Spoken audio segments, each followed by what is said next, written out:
Eh, Maria Antonietta, Giovanna, adesso siccome è ancora presto, mando un po' di interviste e contributi, vedrete sempre il 5, 4, 3, 2, 1, poi ci sono i contributi e quindi possiamo stare sereni adesso. Mando un'intervista al sindaco, roba istituzionale, ok? No, non mi sentite, vedete tutto sullo schermo. Lo vedete scritto. Vedete, tra 5 secondi pubblicità o contributo, a quel punto contate 5, 4, 3, 2, 1 e lo vedete apparire nello schermo. Ok?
Buongiorno a tutti e benvenuti. Questa è la 118esima Festa del Redentore.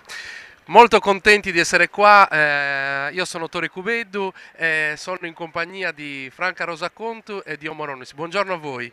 Buongiorno a tutti. Buongiorno a tutti. Allora, ci siamo. Finalmente una splendida giornata di sole, c'è anche un po' di venticello, però c'è caldo, si sta bene, siamo contenti, visto il brutto tempo che ha fatto quest'ultimo periodo, oggi sembra che il tempo ci stia assistendo, intanto vediamo già che lungo il percorso ci sono tantissime persone, noi siamo in postazione di fronte al Santuario delle Grazie, che insomma è la postazione principale, alla nostra destra abbiamo la tribuna dove stanno lentamente prendendo posto tutte le autorità e le persone che insomma si accomoderanno, ma le gradinate delle chiese sono già piene. Che festa è, Omar, questa per gli nuoresi? Voi due che siete nuoresi, io sono ospite oggi.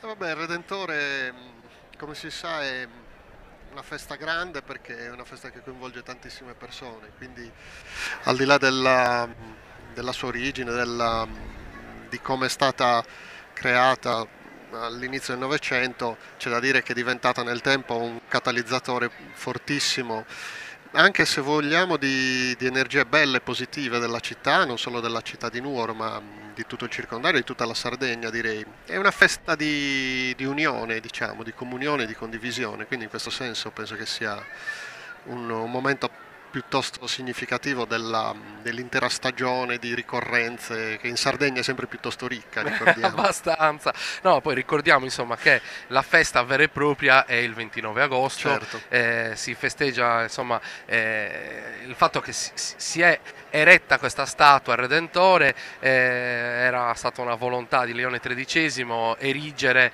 19 di queste statue in tutta Italia, e, insomma era stata una grande festa di popolo, no? Tutti i poeti hanno narrato insomma questa fiumana di persone che sicuramente per allora erano meno di oggi, però erano agli occhi di allora erano sicuramente tantissimi con gli abiti tradizionali che salivano, si inerpicavano per il monte per assistere al Redentore, che mi hanno raccontato come curiosità era stato appena messo e aveva ancora l'impalcatura perché avevano fatto giusto in tempo a portarlo. La statua è di Vincenzo Ierace, un scultore partenopeo, pochi giorni fa è uscito anche un articolo della figlia che probabilmente sarà ospite questi giorni, per la prima volta partecipa a questa festa anche in onore del padre che ha fatto questa bellissima scultura. E poi noi nei nostri social abbiamo citato la poesia di Grazia Deledda dedicata alla moglie di Ierace che pochi anni dopo era deceduta. Insomma, una bella storia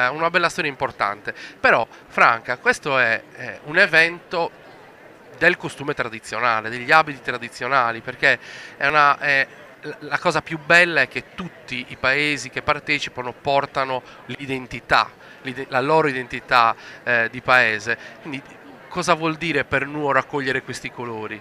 Beh, intanto, nonostante la manifestazione di oggi, che è la sfilata cosiddetta, annessa originariamente strettamente alla festa originaria perché era una processione, oggi possiamo dire che è una memoria dell'evento che chiamò a raccolta sull'Ortobene per la prima volta gli antichi nuoresi e tutto il circondario e tutta l'isola, come già detto con gli abiti tradizionali. Dunque oggi idealmente potremmo tornare a guardare a una manifestazione come quella odierna come il richiamo diretto a quel momento in cui tutti accorrevano con i loro abiti migliori. Gli abiti tradizionali sono questo, abiti che vestono la vita e la vestono in tutte le circostanze. Dunque noi oggi vedremo dei gruppi sfilare che negli anni hanno condotto ricerche, hanno talvolta rivisto profondamente anche i loro abiti tradizionali, cercando di mostrare a chi guarda oggi una semplice sfilata che è comunque una riflessione su ciò che è stato l'uso vestimentario dei nostri antenati, più o meno vicini naturalmente, poi avremo modo di approfondire volta per volta. Posso dire un'altra cosa, che quando sono state, come dire, inventate in un certo senso queste manifestazioni come la cavalcata sarda, che è un po' l'antesignana, no? Delle grandi sfilate degli abiti tradizionali dell'aprile del 1899 e il Redentore stesso, c'era un'esigenza quasi molto sentita di riscattare un po' il buon nome dei sardi, che era noto più che altro come nome di una popolazione dedita alla criminalità, no? C'era la famosa, come dire, la sentenza di Niceforo era entrata un po' nell'immaginario collettivo. Anche nell'autorappresentazione. Anche nell'autorappresentazione, quindi questa grande dimostrazione di ricchezza di colori, di arte, di capacità e anche di unione, di condivisione, era un modo, se vogliamo, anche per dare della Sardegna un'altra immagine. Chiaro, questo poi ha i suoi risvolti, sono sempre processi contraddittori, se vogliamo, no? Quindi bisognerebbe anche capirne, comprenderne la natura, l'origine e il significato. Nel corso del tempo però sappiamo che il folklore sardo ha assunto anche una connotazione positiva e anche, se vogliamo, di conservazione e di trasmissione intergenerazionale delle conoscenze, delle tradizioni, del saper fare che sta dietro non solo gli abiti tradizionali ma la musica popolare, eccetera. E quindi in questo senso è stato un fenomeno che ha avuto degli esiti positivi, tant'è vero che ancora oggi possiamo parlare di tradizioni ma in termini di usanze vive che fanno parte della vita proprio delle nostre comunità ma anche delle nuove generazioni. Come vedremo, anche molti dei presenti oggi nei vari gruppi sono giovani e giovanissimi spesso. No, adesso la regia ci sta mostrando anche la nostra postazione e commento. Vi ricordiamo intanto che potete seguire sui nostri canali, sui canali ufficiali, grazie a Sardegna 2024 e EIA TV e Inoche, anche il commento in lingua inglese e in lingua sarda. Donald Sinden e Giovanna Ruio per il commento in lingua inglese, Maria Barca e Maria Antonietta Piga invece per il commento in lingua sarda. Siamo contentissimi, questa è una bella novità. Poi invece sul digitale terrestre si può seguire la diretta su Sardegna 1, su Tele Sardegna e anche su Tele Sassari. Poi siamo in onda anche su Cronache Nuoresi, sull'Orto Bene, insomma abbiamo coinvolto tante aziende della comunicazione. Siamo molto felici che il Comune di Nuoro ci abbia dato questa splendida opportunità e poi ringrazio chiaramente Inoche che ha coordinato tutto il nostro lavoro, la società di comunicazione, insomma, che ha aperto un po' le danze. E invece ci fermiamo un attimo, chiedo alla regia di mandare un po' di interviste istituzionali che abbiamo realizzato in questi giorni. Intanto il benvenuto del sindaco, il vice sindaco e l'assessore al turismo, che insomma hanno ringraziato innanzitutto tutta la comunità di Nuoro che in questa giornata e non solo, in tutto l'arco delle manifestazioni che ci sono in questi giorni, sta accogliendo i tanti turisti e i tanti sardi che vengono a Nuoro. Quindi prego la regia di mandare i nostri contributi. Benvenuti alla Festa del Redentore che da 118 anni racconta le nostre tradizioni. Le tradizioni sono il racconto di una cultura, di un popolo, del nostro popolo attraverso le diverse forme artistiche e queste forme artistiche le potrete apprezzare nei giorni che precedono la cerimonia religiosa del 29 agosto che raccoglie tutta la Sardegna in un momento di fede e che ha il suo culmine il giorno domenica 26 con la sfilata degli abiti tradizionali e dei cavalli di sera col Festival regionale del folklore. Buon Redentore a tutti! A nome della città di Nuoro voglio dare il più caloroso saluto di benvenuto a tutti i nostri conterranei, a tutti i nostri connazionali, a tutti coloro che da tutto il mondo verranno alla Festa del Redentore per ammirare quello che è il cuore delle tradizioni della Sardegna, che si dipana e si esplica nella sfilata dei costumi tradizionali della Sardegna domenica 26,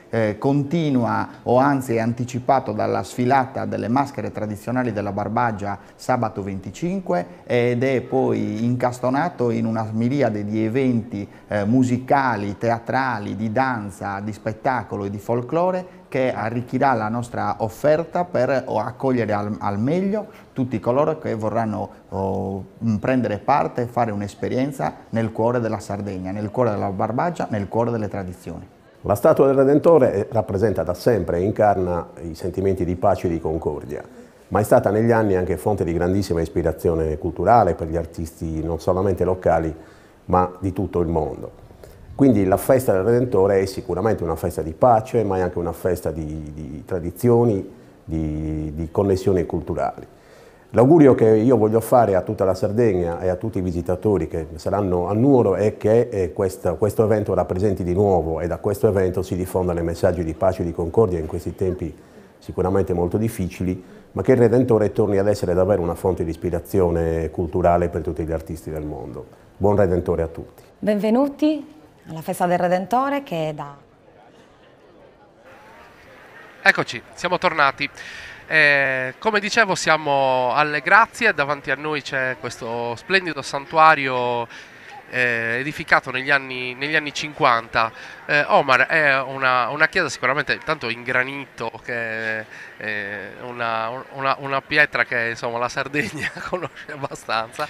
La pietra del Monte Ortobene, no? Quindi. Ha una facciata abbastanza particolare, anche perché ci sono questi misteri del rosario dipinti sulla facciata, che non è usuale. Ha un'architettura molto particolare, oltretutto l'architettura religiosa da architetto religioso, perché anche l'architetto vestiva l'abito talare, però mi dicevi che questo spazio, insomma, c'è il teatro, insomma, doveva essere uno spazio, una specie di centro religioso e culturale del centro cittadino. Ma qui, come sanno i nuoresi, prima dell'edificazione della nuova chiesa delle Grazie c'erano orti, c'era un pezzo di campagna, perché questa zona qui di Nuoro era il Ponte di Ferro, diciamo, che era un po' la zona di confine o di congiunzione tra Seuna, la borgata di Seuna, e la via Maiore, cioè l'attuale Corso Garibaldi, e poi più su Sant'Upredu, perché erano due borgate abbastanza distinte, se vogliamo, e anche relativamente distanti. Era una zona di orti, c'era la vecchia chiesa, l'antica chiesa delle Grazie, che è qua vicino, è veramente a poche decine di metri, è l'antico santuario, molto bello, con degli affreschi abbastanza significativi, che è stata sottoposta a un lunghissimo e estenuante restauro. Insomma, non è sempre stata disponibile e fruibile per la cittadinanza, per i visitatori purtroppo, ma è uno dei monumenti, una chiesa seicentesca, uno dei monumenti della città. Con la nuova edificazione di questa chiesa si voleva dare, come dire, si voleva attribuire alla ricorrenza della Madonna delle Grazie il 21 novembre anche una sede più consona, che rispondesse anche alla crescita demografica della città, perché Nuoro all'inizio del secolo del Novecento aveva circa 7.000 abitanti, dopo la sua trasformazione in capoluogo di provincia nel 26-27 aveva acquisito un numero di popolazione piuttosto consistente, c'era stata una crescita notevole, e quindi anche i luoghi di culto avevano necessità di essere adeguati alle nuove dimensioni demografiche della città.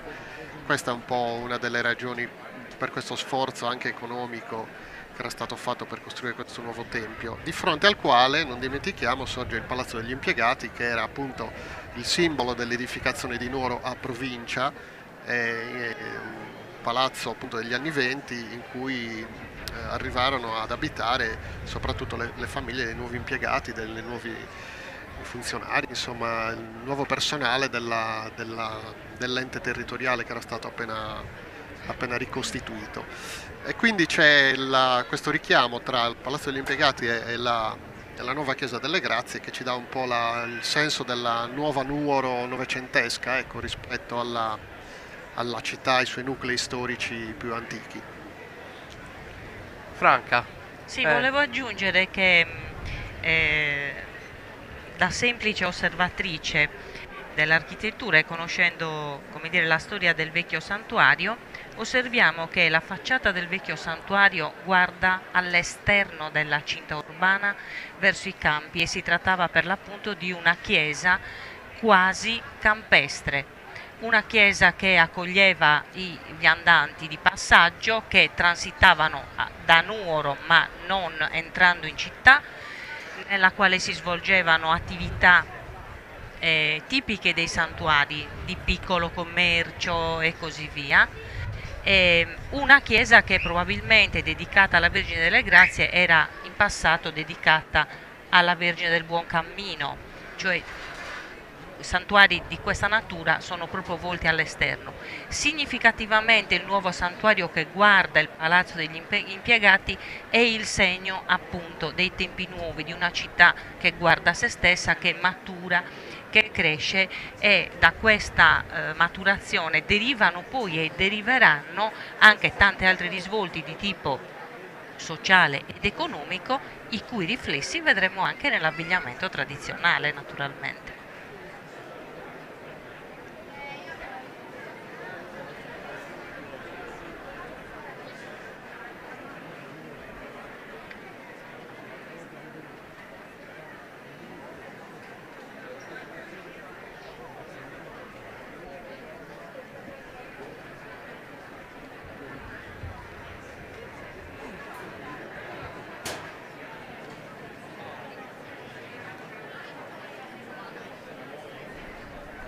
Tanto vediamo che le autorità hanno preso posto, quindi probabilmente stanno per...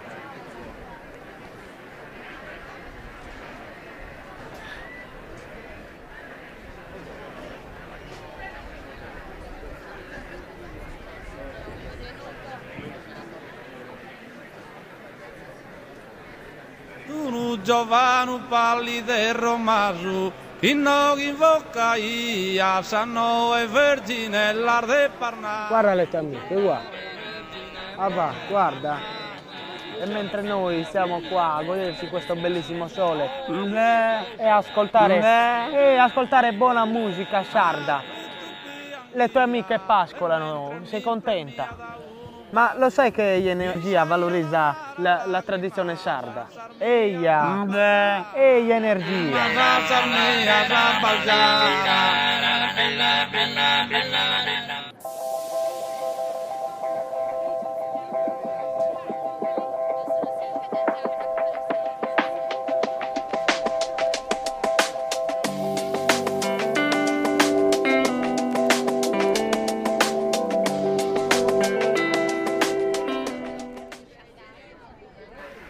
Insomma, dicevamo appunto che le autorità hanno preso posto, oggi abbiamo anche visite importanti, Franca, c'è il ministro dei beni culturali in visita, Sì, è importante per Nuoro. Certo, tra le altre tappe ieri ha anche visitato i nostri dell'ISRE, perché io lavoro stabilmente all'ISRE, mi occupo del settore musei dell'ISRE, quindi è stato un momento di incontro certamente importante sia al Museo del Costume che poi al Museo della Casa Natale di Grazia Deledda.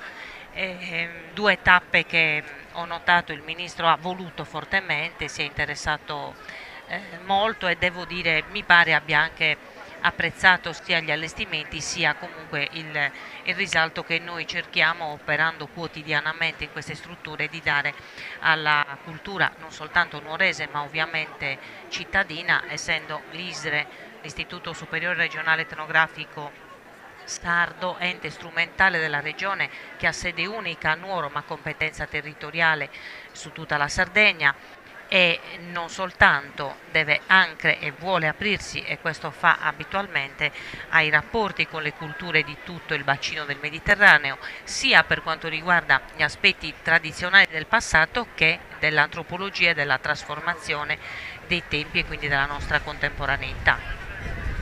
Sì, no, sicuramente è importante anche capire in che percorso culturale vuole intraprendere la Sardegna per il futuro, e quanto può essere importante la cultura per la crescita delle nostre comunità, che insomma stanno un po' convertendo la cultura materiale a altre cose. Io mi rendo conto, viaggiando molto per lavoro, che in Sardegna insomma tutti i paesi hanno cambiato completamente veste, per primo il mio. Io sono di Seneghe, noi da anni organizziamo un festival di poesia, abbiamo dato grande valore alla nostra tradizione poetica, e chiaramente il paese non è più quello di 10, 20, 30 o 40 anni fa.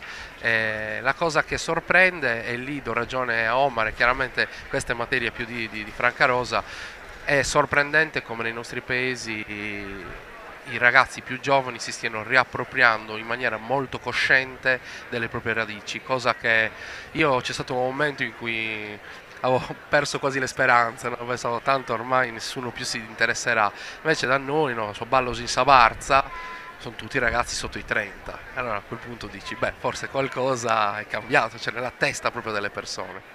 Beh, è un fenomeno relativamente recente perché c'è stato un momento in cui, soprattutto nel secondo dopoguerra, prima col fascismo, ma poi soprattutto nel secondo dopoguerra, in cui l'esigenza della cosiddetta modernizzazione dell'isola aveva portato anche a considerare vetusti e arretrati da abbandonare tutti gli usi, le tradizioni, ma anche le forme di socializzazione, la stessa lingua sarda, eccetera. E c'è stato un momento di crisi profondissima che è durata almeno fino agli anni '80 del Novecento, in cui si è rischiato un po' di perdere una parte consistente del nostro patrimonio culturale popolare. Poi c'è stata in realtà una sorta di riappropriazione, se vogliamo, anche originata da vari fenomeni casuali che però poi hanno fatto un po' massa critica. Adesso negli ultimi 25 anni possiamo dire che c'è stata una presa di coscienza più diffusa anche sulla rilevanza, sull'importanza non solo per noi ma anche per gli altri, perché teniamo conto del fatto che la Sardegna è conosciuta pochissimo fuori dall'isola. I sardi conoscono pochissimo la Sardegna, ma fuori dall'isola la Sardegna è conosciuta poco e niente. Il fatto che un ministro sia venuto in visita a Nuoro, abbia visitato il Museo del Costume e la casa natale di Grazia Deledda è un fatto significativo, perché vi posso assicurare che sono cose di cui pochissime hanno anche solo una vaga idea. Già solo per una persona che viene dall'Italia o da un altro paese, affacciarsi dentro del costume, scoprire tutta una serie di tipicità della vita tradizionale della Sardegna, gli usi, i costumi, gli attrezzi, l'artigianato, eccetera, è una sorta di scoperta, perché si tratta di cose che pochissimi conoscono, pochissimi appassionati. Quindi se anche le ricorrenze come il Redentore e altre feste sarde servono a catalizzare l'interesse dei forestieri, tanto meglio, perché comunque è lo scambio, no? Che deve alimentare comunque anche la nostra cultura, lo scambio, il confronto, il mettersi in gioco e non aver paura di quello che si è, di quello che si sa fare, alla pari, voglio dire, senza avere necessariamente un'idea di subalternità, ma neanche una megalomania galoppante che tante volte... Noi oscilliamo un po' tra questi esatto, due. un po' sì, esatto, ce ne sto, il pendolo è sempre così, invece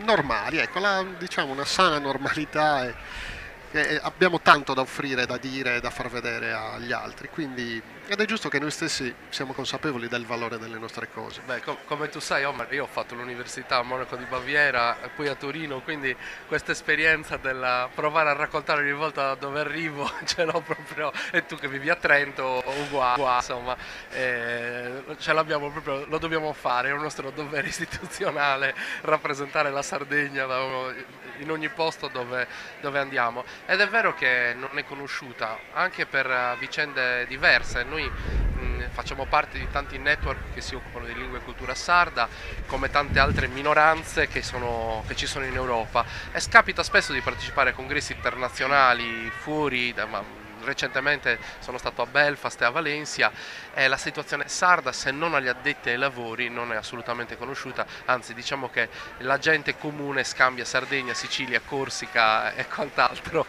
come un'unica entità. Confermo. E chiaramente c'è un grande lavoro da fare, io dico non solo dalle istituzioni ma da tutte le comunità, per far conoscere la Sardegna, chiaramente senza trasformare questa cosa in una specie di avanspettacolo, cioè essendo semplicemente quello che siamo, portando all'attenzione le cose migliori che possiamo offrire. E in questo credo che Franca, il museo dove tu lavori e di cui tu ti prendi cura, sia assolutamente un emblema.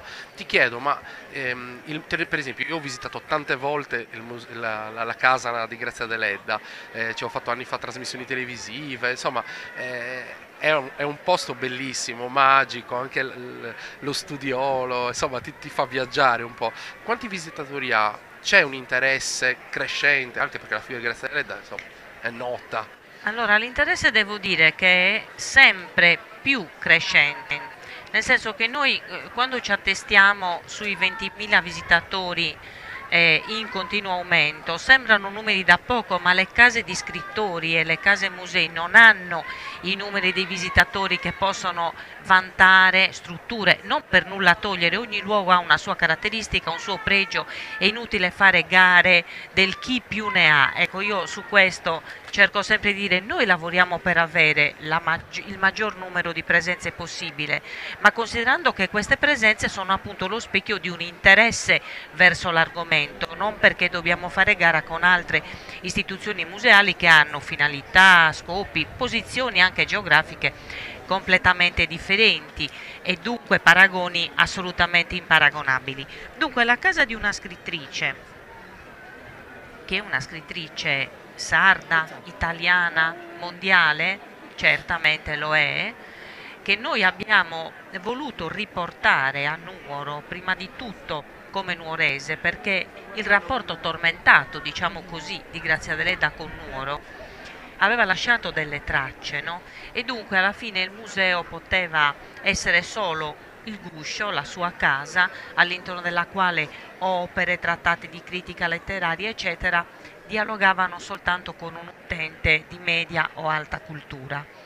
L'allestimento gioca invece su più piani, quello ricostruttivo d'ambiente, che è praticato in alcune, la camera da letto, la cucina, la dispensa, permette anche al visitatore meno addentro ai fatti letterari di inquadrare Grazia Deledda nel suo ambiente, quell'ambiente senza il quale di fatto non ci sarebbe stata la sua produzione letteraria. Dunque altri piani di esposizione permettono approfondimenti di altra natura. È un museo che piace moltissimo. Quando abbiamo forzato un pochino alcuni aspetti ricostruttivi apparentemente, introducendo per esempio alimenti freschi stagionali che danno il caratteristico quello è profumo bellissimo all'abitazione, abbiamo ricostruito una dispensa nella quale è come la cassaforte della casa, ciò che serve per la vita quotidiana, ciò che è servito e forse servirà, come la culla per esempio, che sta in dispensa e che è piena dei panni per il pane, perché così avveniva, nulla veniva eliminato, la culla sarebbe rimasta lì per anni, anche molti anni dopo che l'ultimo bambino avrebbe allietato quella casa. Così avveniva in tutte le case nuoresi, così abbiamo fatto in modo che avvenisse lì. La quantità degli oggetti, perfino certe presenze apparentemente negligenti, come se la servetta di famiglia mandata lì dalla padrona di casa, quindi dalla mamma di Grazia, avesse un po' svogliatamente poggiato le cose. Ecco, sono tutte cose studiate per cercare la verità, che non è immagine bella a tutti i costi, ma se è vera è irripetibile, se è finta, mistificata, un cliché, può essere ripetuta da tutti. Noi cerchiamo la verità delle cose. Sai che adesso mi hai fatto venire in mente riguardo alla verità delle cose, che proprio in riferimento alla cavalcata che tu prima hai citato, i Lumière mandarono per la cavalcata Felicetti, regista, a riprendere la cavalcata che fu ripetuta a favore di Macchina da presa per raccontare la visita di Umberto di Savoia, e mi fa pensare anche, sai, Grazia Deledda allora, prima che poi Febo Mari facesse Cenere, fu contattata per scrivere una sceneggiatura che si chiama Scenario Sardo e che si trova, ed è fantastico perché, e poi è bellissimo perché è un po' l'antisegnale dei 1000 discorsi che facciamo sempre noi, perché lei diceva: io vorrei rappresentare la Sardegna com'è veramente, e tutti noi vorremmo questa cosa, però è veramente complesso. Era uno degli obiettivi dichiarati di Grazia Deledda, era quella di offrire della Sardegna. È una cosa strana da dire adesso, perché Grazia Deledda viene accusata di aver inventato un po' la Sardegna arcaica, barbarica, folcloristica. In realtà lei si batteva per sconfiggere proprio gli stereotipi negativi che riguarda, ma è un intento dichiarato a più riprese da lei, quindi in realtà spesso le si attribuiscono difetti e degenerazioni che non sono sue, ma magari di qualche suo, come dire, imitatore più tardo. Ma ma tutta l'intellettualità sarda di quel periodo, pensiamo a Bustiano Usatta, pensiamo ai grandi artisti nuoresi e sardi, contava in quegli Francesco anni, Ciusa, certo, ma l'intera Sardegna. Avevano questa idea fortissima di imporre un modello anche simbolico e immaginifico della Sardegna che sconfiggesse un po' la retorica dei sardi barbari, delinquenti, eccetera. Sono sempre processi complicati, come dicevo prima, quindi a volte ottengono risultati che sono opposti a quelli che si proponevano, però in realtà questo significa che comunque c'era un problema, era percepito questo problema e la nostra intellettualità al tempo lo percepiva e se ne era fatta carico, certo. No, sicuramente poi ogni volta che ci sono manifestazioni come queste tornano anche alla ribalta delle considerazioni, no? Su come noi rappresentiamo la nostra cultura, come noi portiamo all'attenzione degli altri il nostro essere, e lì fa sicuramente riflettere tanto il cinema che c'è stato dopo Grazia Deledda e ispirato a Grazia Deledda, perché in realtà lei ha raccontato il mondo che conosceva, poi il cinema romano ha preso quello che serviva, e quindi abbiamo il film La Grazia, che è uno degli ultimi film muti della storia del cinema italiano, è girato in realtà sul Terminillo, non è girato in Sardegna, sicuramente sa sperda spuru voi, tanto si dice, no? Anche le pietre parlano, si vede che è finto. Ci sono addirittura al posto delle launeddas ci sono i fiati tipici dell'Abruzzo, i cappelli dei pastori sono abruzzesi e non sardi, c'è un po' di confusione. Franca, avrei dovuto fare le guerre contro questa confusione. Sì, ma è una confusione complessiva che genera dal fatto che alla fin dei conti il romanzo deleddiano è un'occasione per mostrare qualcosa di esotico al cinema, né più né meno che quello, e noi siamo stati esotici per tutti e esotici purtroppo anche per noi stessi quando abbiamo preteso di guardarci coi filtri degli altri. Questo è il problema, no? E dunque non che tutto sia stato sempre bello, tutto giusto, magnifico, ripetibile, ma si tratta di cogliere con una corretta cronologia gli episodi che desideriamo evidenziare, raccontare, studiare, approfondire, non facendo affermazioni assurde del tipo sì, è sempre usato così, è certo, sempre stato così perché noi da sempre, ecco. Bravo. Tutti questi aspetti è bene che cerchiamo di moderarli, e in questi anni credo che stia venendo un pochino a sintesi, a riarmonizzarsi una passione, forse Grazia Deledda avrebbe detto primitiva, io dico infantile, forse un pochino immatura, dei primi ragazzi che oggi sono persone attempate, che 30-40 anni fa iniziarono a fare folklore, no? Con una passione che era anche semplicemente quella di poter conoscere il mondo utilizzando l'abbigliamento e quello che era il folklore tradizionale, e non è un delitto naturalmente, è soltanto che va letto in un'ottica temporale corretta. Oggi i tempi sono maturi per fare profonde revisioni anche su quello. Sono molto d'accordo, perché purtroppo noi viviamo dentro un affastellamento di stereotipi e di mitologie quasi sempre costruite e ben poco spontanee, quindi dobbiamo toglierci dalla testa questa idea dell'immobilità di questa Sardegna che è sempre uguale a se stessa dai tempi dei nuraghi fino a oggi. Non è assolutamente vero, lo stesso secolo XX ci ha dimostrato un'evoluzione a volte anche vorticosa dei costumi, degli usi, un recupero a volte un po' sì, ingenuo appunto di certe cose che si aveva paura di perdere. Oggi sono d'accordo, oggi c'è una consapevolezza diversa, ci sono stati studi più approfonditi, c'è un rigore filologico totalmente diverso dal passato. Io mi ricordo fino a una ventina di anni fa spesso c'erano polemiche anche al Redentore, perché vedevi persone abbigliate con l'abito tradizionale che magari avevano degli orpelli totalmente moderni o le scarpe da ginnastica o che so io. Lì si è fatto un lavoro di recupero filologico, perché è anche giusto che se tu mostri l'abito tradizionale così come si è canonizzato, si è fissato insomma nell'arte, nella nostra conoscenza, è giusto mostrarlo per quello che era, anche con non solo con i tessuti, con i ricami eccetera, ma anche con tutto l'apparato di gioielli, di orpelli, che accompagnava il vestiario. Oggi siamo sicuramente in una situazione migliore, più consapevole. E anche oggi, volta per volta, diremo, quando i gruppi ci mostreranno azioni di ripresa, di studio, il Redentore è importante anche perché non è l'ennesima sfilata nella quale i sardi si mettono tutti in fila a farsi vedere dagli altri.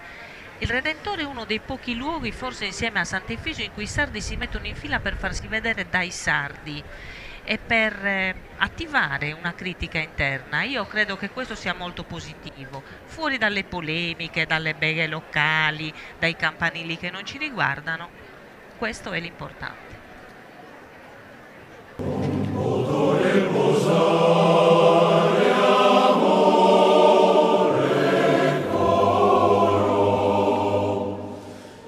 Nasce l'anello. A Diosa non poto riposare. Un gioiello pensato e realizzato dalla gioielleria di Sebastiano Rosas a Nuoro. L'anello a Diosa, simbolo di unione e amore per la persona che ami, lo trovi solo a Nuoro, presso la gioielleria Rosas, in Corso Garibaldi 99, telefono 0784 31 102.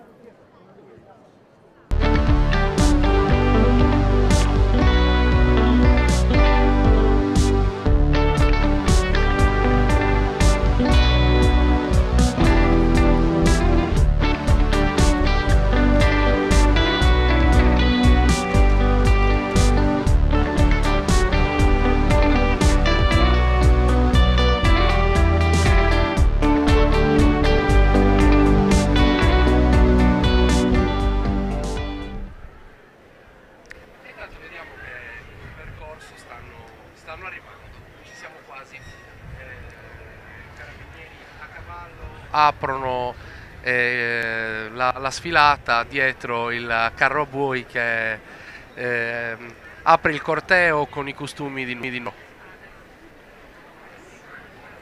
Franca, oggi vedremo costumi particolari.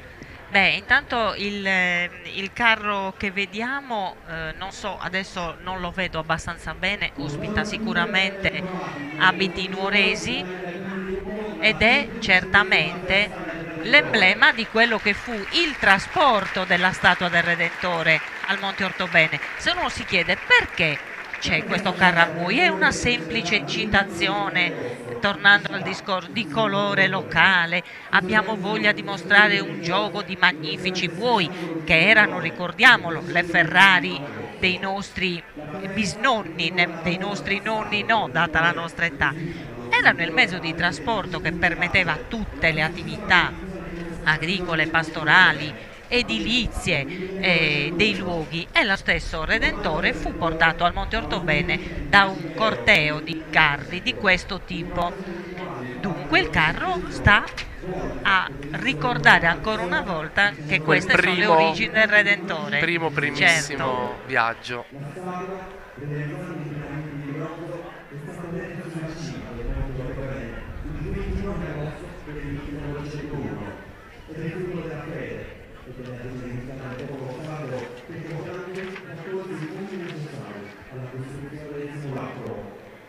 E intanto sentiamo sullo sfondo la voce di Roberto Tangianu, che è lo speaker ufficiale della manifestazione. Approfittiamo di questo momento anche per continuare a ricordarvi che potete seguire la diretta anche in sardo e in inglese, cosa che spero sia gradita ai tanti emigrati che ieri la Fasi ha mandato una bella mail a tutti i circoli per dire guardate che c'è la diretta, seguiteci, insomma sono sicuro che ci seguiranno numerosissimi. E poi c'è anche la diretta, ci sono le dirette sul digitale terrestre, su Sardegna 1, su Tele Sardegna e su Tele Sassari, e siamo contentissimi anche della loro adesione fraterna, è una cosa che ci fa immensamente piacere, naturalmente. Io volevo ricordare che il carro a buoi è emblema nuorese, però in questo caso il carro a buoi e il gioco sono di Orotelli, di Natalio Ortu. Perché è necessario dirlo? Perché ci vuole una passione, una dedizione tutta speciale per mantenere un gioco di buoi di questo tipo, che costano, perché di fatto poi per le attività produttive vere si usano molto poco, se non insomma veramente per appassionati del genere o per revival di altra natura. Perciò è un grazie anche a chi attraverso animali viventi, curati, coccolati, possiamo dire anche vezzeggiati, ci permette di vedere in azione una macchina da trasporto, perché questo è il carro tradizionale, e potremmo parlare qualche buona mezz'ora anche delle tipologie, no, di questi mezzi di trasporto. Ma soprattutto a me la cosa che fa sempre più sorridere sono i nomi, perché i nomi dei giochi e dei buoi sono delle piccole frasi. Bella Zes, ma di Grese, cioè ci sono delle frasi. Io mi fa ridere mio suocero, io vengo da un paese, i buoi di Sant'Efisio di quest'anno sono del mio paese, ma in Marmilla i miei suoceri che avevano i buoi, mio suocero mi racconta di nomi incredibili che davano ai buoi. È fantastico, perché se in coppia non puoi più essere solo. Assolutamente. Sei addestrato in coppia, no? Dunque è bellissima questa dualità che forma un tutt'uno come indivisibile. Attenzione, anche qui si potrebbe parlare a lungo di questi concetti. Ecco qua. Della collettività rispetto al singolo e così via. Beh, guarda, a vedere così questo carro mi sa di quadro di Biasi. Veramente stiamo all'iconografia più rappresentativa della Sardegna di quegli anni. Abbiamo evocato i nostri grandi artisti dei primi del Novecento. Tra l'altro è un gioco bellissimo. Magnifici animali. Franca, c'è da dire una cosa, che rispetto alle cosiddette traccas, no, che sono a Sant'Efisio, ma non solo, nelle grandi manifestazioni tradizionali nella sud della Sardegna, questo è un carro tradizionale semplice, popolare, che era probabilmente veramente come nel Novecento. Erano popolari tutti, però questo è il tipo di carro molto utilizzato nelle nostre parti, dove i sentieri di campagna richiedevano carri corti che potessero girare anche agevolmente, no? E intanto vediamo il gruppo Sunugoresu che prende posizione, stanno posizionando dei microfoni per l'esibizione che ci sarà di fronte alla tribuna.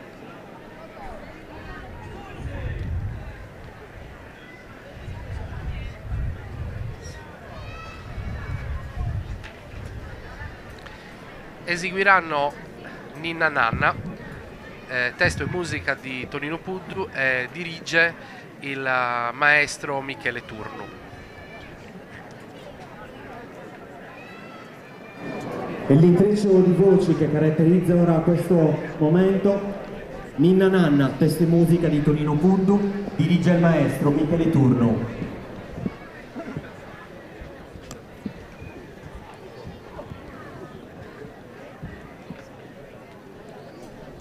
Corre posizionato.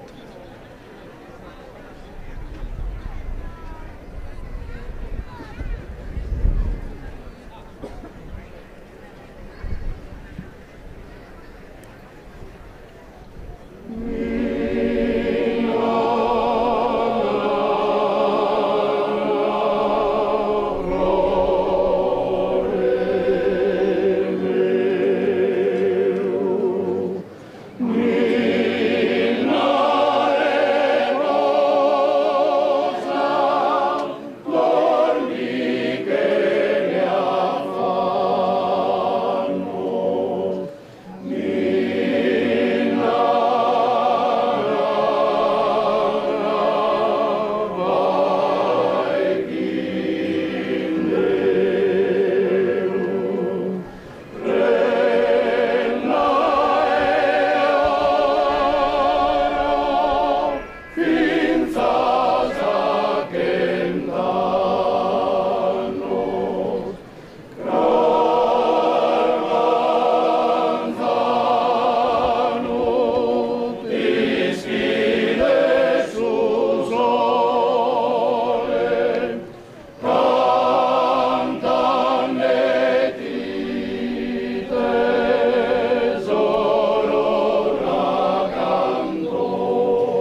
un'occasione per ricordare la figura di Tonino Puddu, naturalmente, prematuramente scomparso qualche anno fa.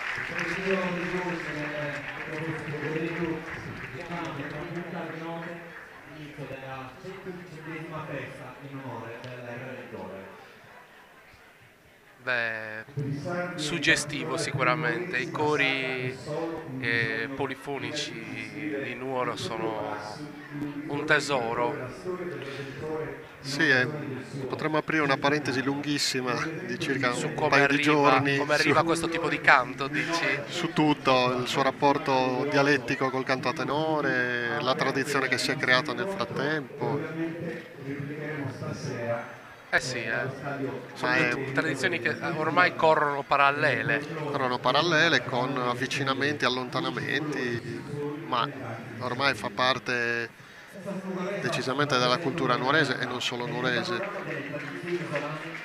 Franca, ci dici qualcosa su questo splendido abito? Sì, allora parliamo un attimo degli abiti maschili, visto che di coro abbiamo parlato, e gli abiti maschili nuoresi sono forse quelli più desiderati dagli uomini di tutta la Sardegna, perché l'armonia dei rossi e del blu del giubbetto, unitamente alla linea slanciata costituita dall'insieme ragas, calzoni a gonnellino, pantaloni di tela e mesucarzas o uose, costituisce un riferimento certo, ecco, di un'estetica, se vogliamo così, tradizionale, sulla quale naturalmente potremmo a lungo discorrere in dettagli che in questo momento non possiamo seguire. Devo rimarcare purtroppo che mentre i bambini erano perfettamente dotati di copricapo, non lo erano altrettanto tutti gli adulti, e dunque credo che una piccola riflessione ulteriore anche questo gruppo debba farlo. E intanto vediamo che è giunta Sì. davanti alla tribuna Ecco. l'associazione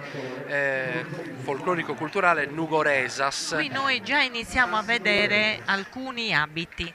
Gli abiti nuoresi, i costumi di Nuoro non sono stati sempre quelli nel tempo, ma è possibile oggi, grazie alla ricerca di molte appassionate locali, di vedere varie fogge. Quelle ottocentesche, di pieno Ottocento, che costituiscono l'abbigliamento, se vogliamo, classico conosciuto dalle nuoresi, era costituito dall'insieme cosiddetto a palassupra, completo di benda, che copriva una cuffia, da giubbetto sul quale veniva indossato il corpetto detto pala, che per questo suo posizionamento veniva definita a supra, cioè indossato sopra.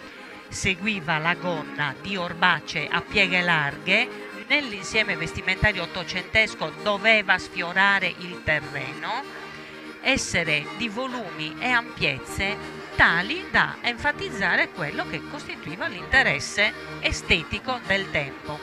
Il tutto rifinito, ornato, guarnito da un grembiule molto particolare, la cui simbologia arcaica era costituita immancabilmente da un cuore formato da tanti elementi a forma di chiocciola, sistemati, composti in modo tale da formare il quadro centrale del grembiule, con varianti anche lì di decennio in decennio, stiamo parlando dal primo Ottocento alla fine dell'Ottocento, con varianti possibili, diverse a seconda anche dell'estro della ricamatrice, e questo cuore si chiamava zuccaracolu. Ora il motivo a spirale, la chiocciola, è un motivo sul quale riflettere. Certo, la sezione aurea. Molte donne poi, soprattutto quelle di ceto benestante, introdussero le prime varianti con fiori più numerosi sul grembiule, ma sono capi di grande pregio, anch'essi autentici, che furono presenti però in numero limitato, perché molto presto questo insieme decadde e si passò alle versioni anche di gala senza benda. Quando il gruppo avrà finito di parlare, magari vedremo di che colore erano le bende, se nere, bianche, gialle e quant'altro. Intanto sentiamo il ballo che tu hai citato, l'organetto è di Carlo Boeddu, noto organettista di Nuoro, che accompagna le splendide danzatrici dell'Associazione Folclorico-Culturale Sannugoresas. Precisiamo che stanno eseguendo, se non mi ingannano gli occhi, un ballutundu asantica che negli ultimi anni è stato riproposto e rispolverato dalle associazioni nuoresi, che riproduce sostanzialmente il ballo originario di Nuoro, così come veniva eseguito realmente in piazza durante le ricorrenze o la domenica, eccetera. Perché nel secondo dopoguerra era invece invalsa un altro tipo di coreografia. Su ballutundu, che abbiamo tutti imparato nelle varie associazioni, aveva delle figure un po' diverse, anche il passo era leggermente diverso, era un po' più movimentato, ma questo è su ballutundu asantica, più scomposto e più serio. Io ne so qualcosa, che da noi in paese si suballano i serio, va bene. Ecco, qui vediamo arrivare appunto i primi esemplari. Qui sono tutte donne, per cui possiamo discorrere dell'abbigliamento tradizionale femminile e di quello infantile, perché si vedranno comparire anche bambini vestiti da bambini, perché mentre le mamme e i babbi ancora indossavano gli abiti tradizionali, ai bambini venivano già affidate fogge intermedie, spesso legate a quello che era l'abbigliamento tradizionale europeo ottocentesco. Ecco qui un esempio di gonne al piede, con i bordi molto stretti, come l'iconografia ottocentesca dimostra. Ecco qui abbigliamento che prevedeva l'uso della benda indossata a sinistra, ma che poteva essere raccolta, anzi spesso lo era, a coprire parte del volto. E poi le vedove in lutto stretto, completamente vestite di nero con la benda, mentre per il mezzolutto si usava la benda gialla indossando il giubbetto al rovescio, cosa che è pochissimo documentata fotograficamente, ma per fortuna Ballero ce ne ha dato grandi e grandi esempi nelle sue famose rias. E poi le donne con le gonne di telette indiane, ovviamente di tono più modesto, a ricordare che le popolane che accorrevano al Monte Ortobene spesso indossavano abiti di tono più modesto. Poi seguono tutte le varianti tradizionali festive che toccano dagli anni 20 fino agli anni 50, pieni anni 50, fogge che sono realmente tradizionali e che prevedono varianti importanti nella foggia della gonna, nella lunghezza della stesse. Il copricapo benda sparisce, viene soppiantato via via che ci si avvicina agli anni 30 e 40 dai fazzoletti, talvolta ricamati in pandan con il resto della gonna e con il corpetto, altrimenti fazzoletti anche semplici e anche nelle varianti in seta che venivano acquistate tranquillamente nelle botteghe e commercializzate. Ecco una variante qui di indumento a pala asciutta, cosiddetto, vedete che il corpetto è più piccolo, viene indossato sotto su zippone, il fazzoletto in questo caso ha ridotto le proprie dimensioni, le donne possono mostrare più parti del loro corpo, compresa la gola, voglio far notare, e le caviglie, e questo è il motivo per cui le gonne si accorciano, le pieghe si stringono, e questo è l'ultimo esito dell'abbigliamento tradizionale nuorese usato nella vita reale. E intanto c'è un'altra esibizione importante, un'associazione culturale del coro Grazia Deledda, canta in su Monte Gonare e dirige il maestro Paolo Pugioni.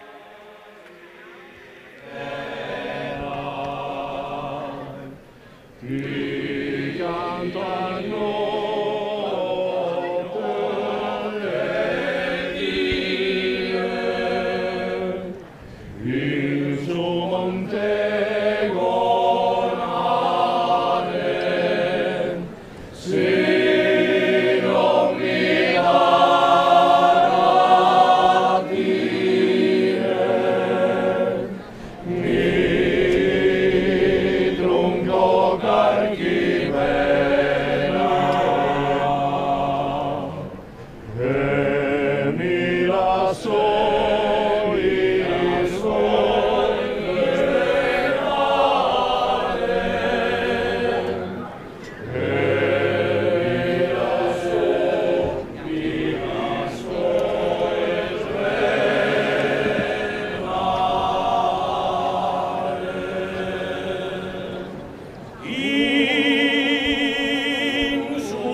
Bobore Nuvoli ha dato vita all'associazione Soscanarios.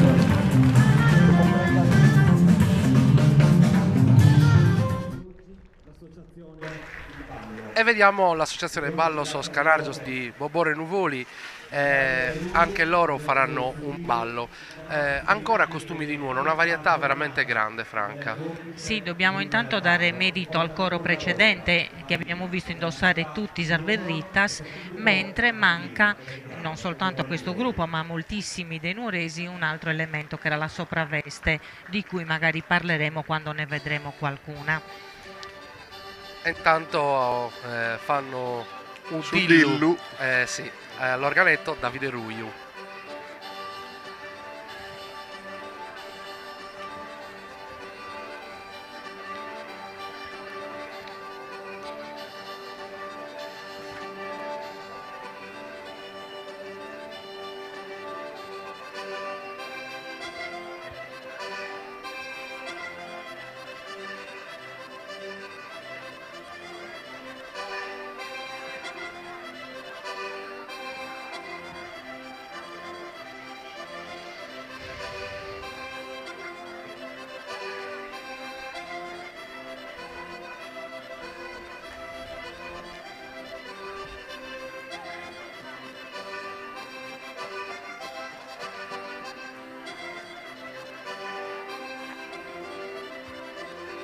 Ecco, queste che si vedono sono coreografie che si praticano un po' in tutte le associazioni folcloriche nuoresi. La stella è una delle più classiche. Su Dillu è un ballo allegro di cui si contendono un po' la paternità alcuni paesi, gli orunesi in particolare credo che ne siano gelosi, ma è un ballo che si è sempre danzato anche in tutta la zona e vaste aree della Sardegna.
ballo Soscanarios di Bobone Nuvoli, che a passo e a ritmo di ballo continua il percorso della nostra sfilata.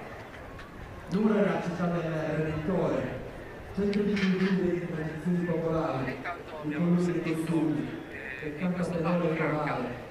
Sì, io volevo far notare che esistono in questi gruppi numerosissimi di persone abiti tradizionali autentici che sfilano talvolta anche per la prima volta in questa occasione e forse poi non riappariranno più, proprio per tutelarne la conservazione e la qualità. Però anche questo è un segno dell'attenzione verso il Redentore. Naturalmente ci sono moltissimi esemplari rifatti, ricostruiti, più o meno coerentemente con la tradizione, ma ripeto, sono cose sulle quali lavoriamo tutti i giorni e tutto l'anno, e qui vediamo degli esiti talvolta magnifici, altre volte un po' meno. Anche qui vediamo berritte correttamente indossate, bambini in braccio ai genitori vestiti con le vestine chiare e le cuffiette tradizionali, perché non esisteva il neonato vestito da simil nonno come eravamo abituati a vedere anni fa, cose terrificanti, dicevo io, i primi tempi da telefono azzurro, e mi dicevano che ero troppo cattiva. No, in realtà voglio il rispetto per l'abbigliamento tradizionale e anche per i nostri bambini, perché sembrava un'umanità di pazzi, no? Che travestiva i neonati da adulti inspiegabilmente, mentre c'erano pratiche di puericultura tradizionali che, benché arretrate e naturalmente adeguate ai tempi, erano comunque pratiche di puericultura e prevedevano l'uso dei panni, dei fasciatoi, delle vestine, insomma di tutto quanto concorreva al benessere dei bambini. A proposito del gruppo Soscanarios, è inevitabile ricordare la figura di Bobo Renuvoli, grande maestro, compositore, poeta, che ci ha lasciato un patrimonio di canti e di poesie non indifferente, ed è giusto ricordarlo in questa circostanza. Ecco, volevo ricordare a proposito dell'abbigliamento nuorese, visto che ne stiamo vedendo tanti, che a Nuoro con l'insieme a Palasupra non si usava mai su chintoriu che non fosse d'oro o d'argento, mai cinture a bustino alto imbroccato e tantomeno in pelle o cuoio, come mai si usavano i grembiuli la cui parte ricamata fosse sostituita da passamanerie più o meno variopinte, floreali o geometriche che fossero. Quando esisteva il geometrico era ricamato, quando esisteva il floreale era ricamato a mano. Su panno ricordiamo nero o anche blu notte, come attestato da esemplari antichissimi e talvolta ancora visibile in grembiuli, in cui fu sostituito poi il panno per l'eccessiva usura e il ricamo riportato su panni neri, come era ormai consuetudine accertata che fossero. Un altro aspetto riguarda le calzature. Le Nuvoresas da qualche anno stanno svolgendo una ricerca attenta sulle calzature. Oggi abbiamo visto già i primi esemplari di calzature a scarponcino alto con un po' di tacco allacciate davanti, come era tipico della fine dell'Ottocento e del primo Novecento. Naturalmente le popolane indossavano anche scarpe ben più massicce e pesanti, molto simili agli scarponcini maschili, talvolta anche chiodati, mentre le décolleté entrano nell'uso via via che le gonne si accorciano e la moda, diciamo così, arriva a prevedere che addirittura possa essere usata una calza velata, che in passato non era. Quando parlo di passato parlo della fine dell'Ottocento e anche prima e del primo Novecento. Non esistevano assolutamente, si utilizzavano calze di filati sottili, di cotone, anche di lana, il più possibile sottili, spesso lavorati ai ferri in casa quando non si poteva acquistare un prodotto già pronto.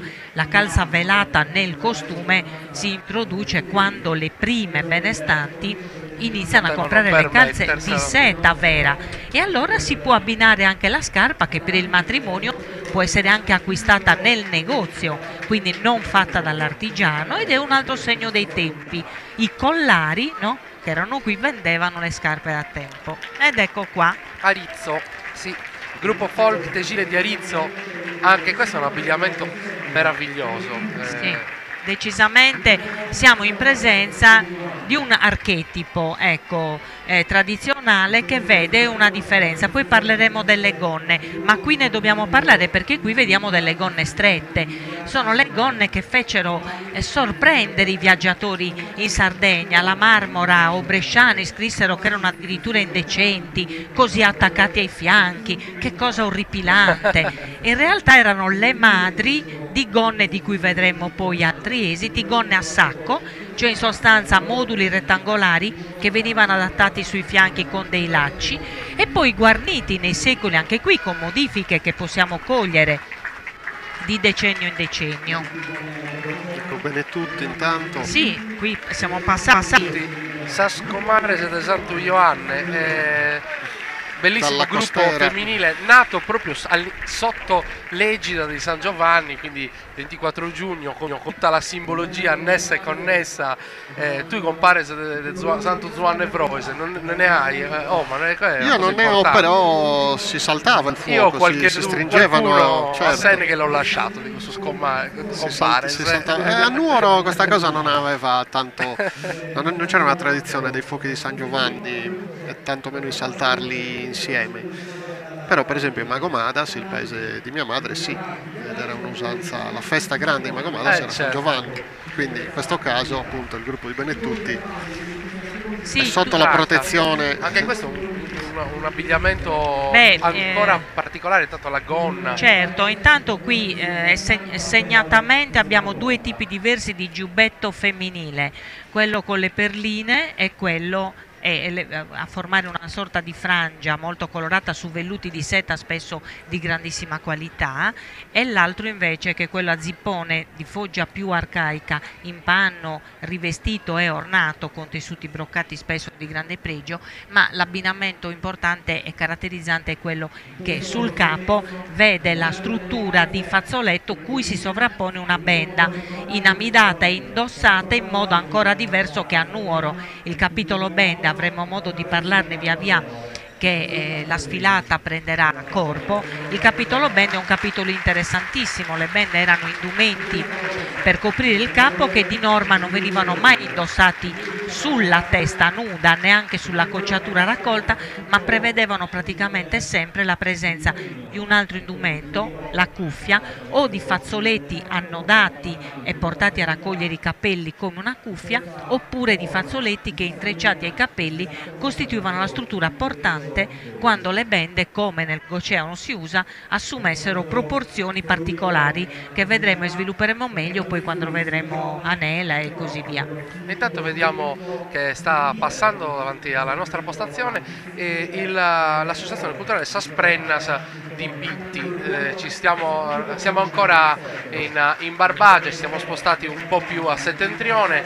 Sasprennas, i tesori, qui di tesori se ne vedono parecchi, soprattutto nelle mani delle ragazze che stanno sfilando qua davanti, tanti gioielli, rosari. Assolutamente, qui abbiamo una schiera di ragazze che mostrano gli abiti negli ultimi esiti, quelli usati dalle loro nonne per i matrimoni, quindi vediamo le gonne accorciate e ristrette, l'acconciatura sul capo direttamente portata sui capelli, mentre anticamente, vedremo qualche esemplare, gli scialli di seta non venivano mai appoggiati sulla capigliatura nuda, ma su cuffie che abiti avevano caratteristiche diverse. C'erano quelle più o meno allungate con diciamo una complessità vestimentaria che prevedeva perfino l'uso di più corpetti, cioè un corpetto sotto il zippone, un corpetto sopra il zippone, ornamentale, altamente cerimoniale, che andava abbinato al copricapo con la cuffia a punta, la benda ancora una volta e il manticello. E intanto vediamo l'associazione culturale e folclorica su Artachis di Bolottana, ci siamo spostati più al margine. Queste sono tutte riproduzioni, e riproduzioni ovviamente ispirate ad abiti tradizionali, ma riproduzioni. Ecco, voglio ricordare che è importante, la riproduzione è un atto doveroso per chi voglia continuare ovviamente a proporre una tradizione vestimentaria, ma la riproduzione non può mai evidenziare e permettere riproduzioni di indumenti tutti uguali, perché l'uguaglianza in realtà non esisteva. La personalizzazione dovuta al gusto della committente o della proprietaria e alle disponibilità sul mercato di tessuti è sempre stata praticata, dunque chi ricostruisce dovrebbe con sapienza ricordare anche questi dettagli. Intanto proprio davanti a noi adesso c'è il gruppo folk di Burgos che eseguirà anche questa danza burghesa, e all'organetto c'è Francesco Currili, anche Burgos, paese meraviglioso della Sardegna, omonimo di quello spagnolo. Sì, è una traduzione successiva. Suburgu è il nome, ed è un paese che era stato popolato da Mariano IV d'Arborea quando ne era diventato il signore, era diventato marchese, conte del Gocciano meglio, e l'aveva ripopolato, anche si dice con ergastolani, insomma gente un po' dalla fama trista, ma è famoso per il suo castello. Abbiamo il castello e una foresta fantastica. Esattamente.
canzone composta bellissima, senza eccessi coreografici, rappresentanza dei balli della costiera.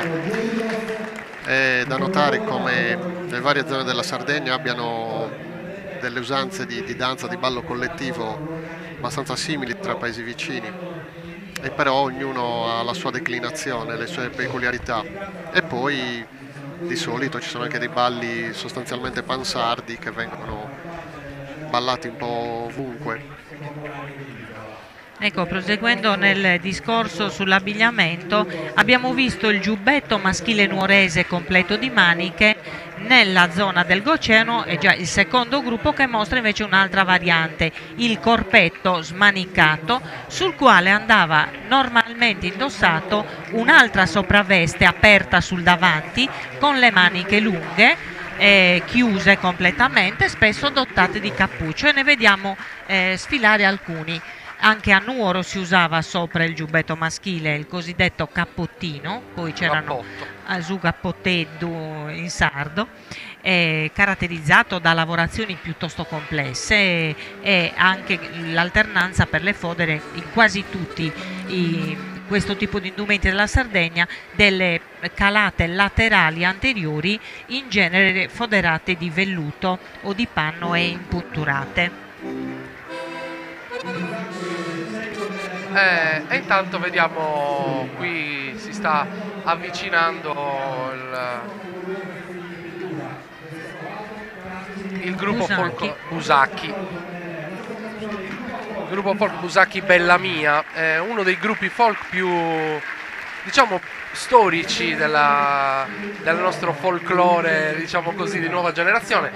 Ho letto che le prime attestazioni di viaggi nella penisola addirittura sono del 48, insomma un gruppo folk che ha una storia lunga, particolare.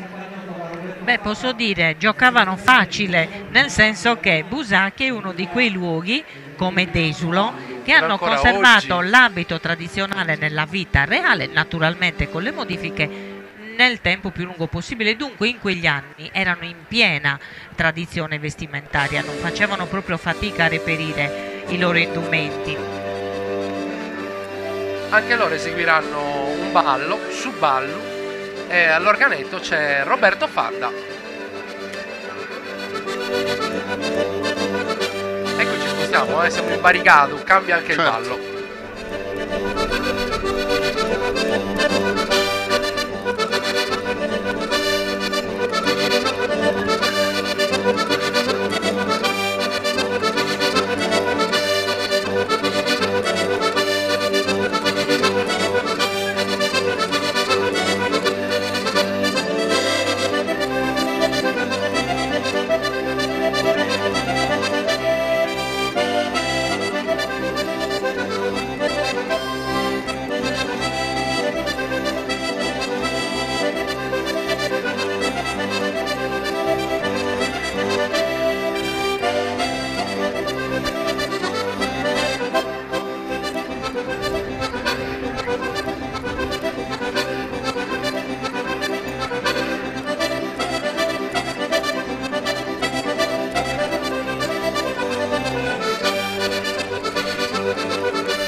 esibizioni. Bello. Vorrei sottolineare, anche per dare qualche indicazione a chi ci segue da casa che magari non ha informazioni specifiche sulle tradizioni del ballo sardo, che Busacchi, essendo un po' il centro principale del Barigadu, ci ha mostrato una tipologia di ballo che è una sorta di giunzione tra i balli dell'interno della Barbagia e quelli invece della Marmilla, dei Campidani, delle regioni più meridionali, essendo sostanzialmente una regione di mesania, no? Come si dice. Quindi è anche interessante cogliere questi aspetti del passo, delle modalità di ballo dei vari paesi.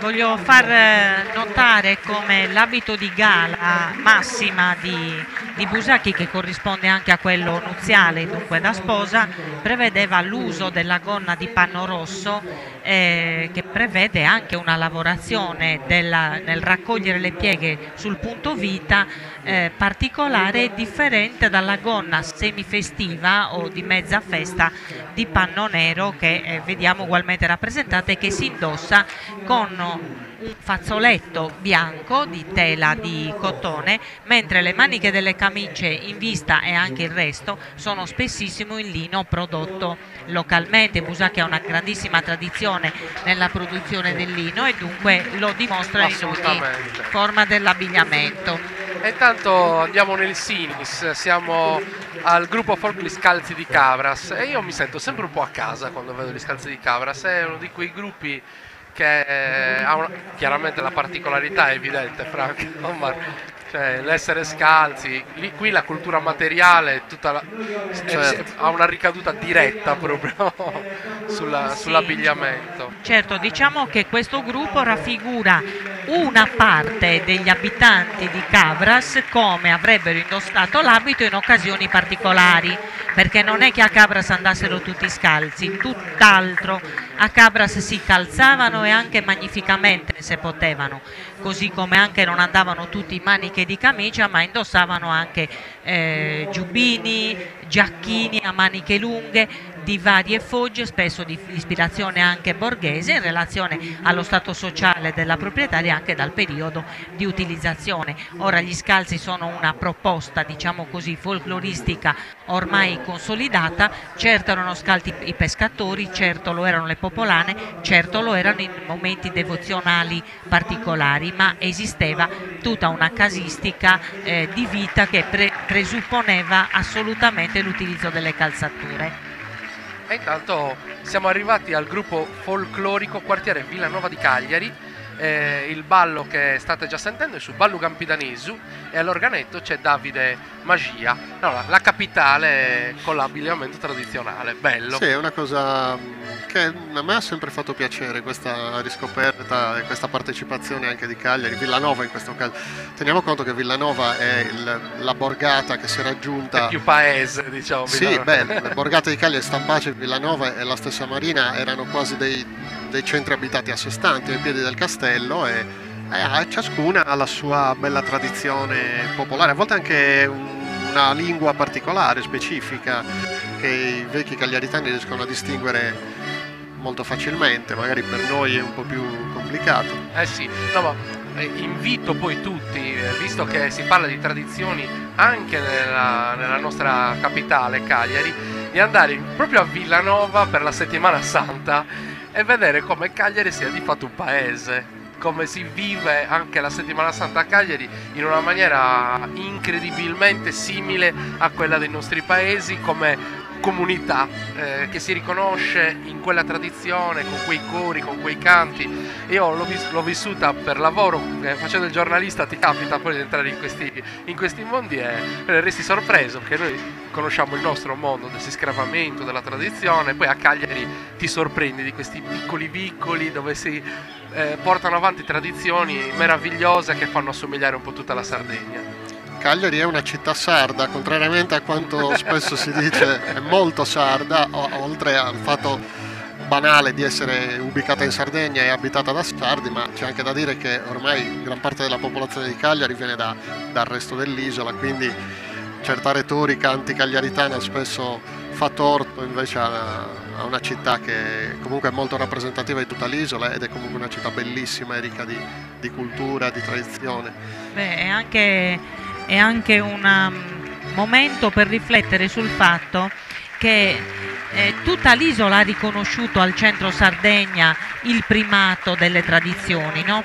E un po' il centro Sardegna si è cullato troppo e il nuorese in particolare su questo cliché, tanto se n'è cullato da aver deteriorato spesso irrimediabilmente tradizioni che ancora 40 anni fa potevano essere ripescate.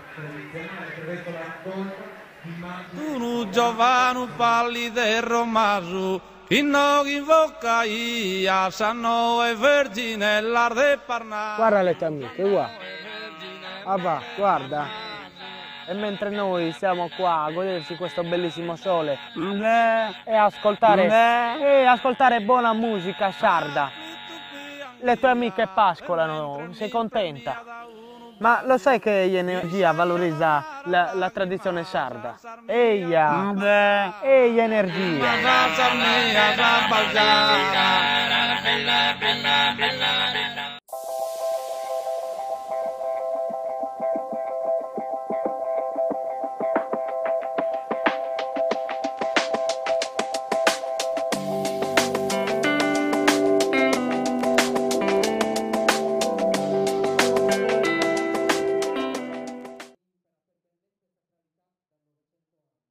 Intanto sentiamo la voce di Roberto, dei nostri amici di Sardegna Live, che anche loro stanno facendo la loro diretta, e poi chiaramente Roberto è lo speaker ufficiale che racconta ancora Villanova. Volevo approfittare per dire che questo gruppo ha saputo negli anni essere davvero la bandiera della propria città, perché oltre all'abito di gala delle panatare, che erano le ricche panificatrici del quartiere, ha anche mostrato finalmente le varianti locali che hanno certamente reminiscenze catalane, spagnoleggianti, con accessori che erano ignorati dal resto della sardità, ma non per questo non tradizionali in quel luogo, con una cura tra l'altro dei dettagli che è perfino commovente. Le riproduzioni per esempio del pescatore con completo di Cappotto Serenicu, come l'iconografia ottocentesca ci mostra, e come anche esemplari incustoditi al Museo di Roma per esempio possono ancora permetterci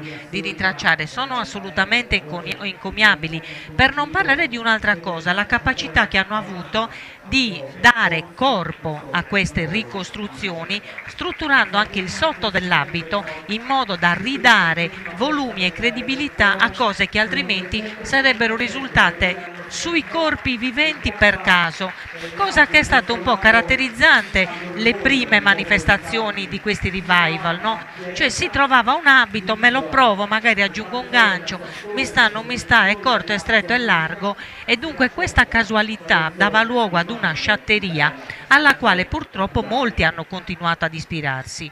Ecco, non è che tutto ciò che è stato meglio di ciò che è adesso, assolutamente non lo è. Con grande modestia, senso critico, intelligenza, molti appassionati hanno fatto dei forti processi di revisione con esiti che noi credo possiamo apprezzare continuamente e di cui dobbiamo essere loro grati, perché attenzione, noi facciamo presto a criticare, ma c'è tanto lavoro, tanta passione, Verissimo. tanto investimento di tempo, di denaro, Certo. di rapporti tra le persone di cui dobbiamo tener conto.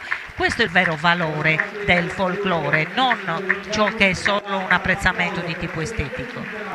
Tanto Codrongiano, sì, associazione culturale Almeno Vestimenta de Muda di Codrongianus.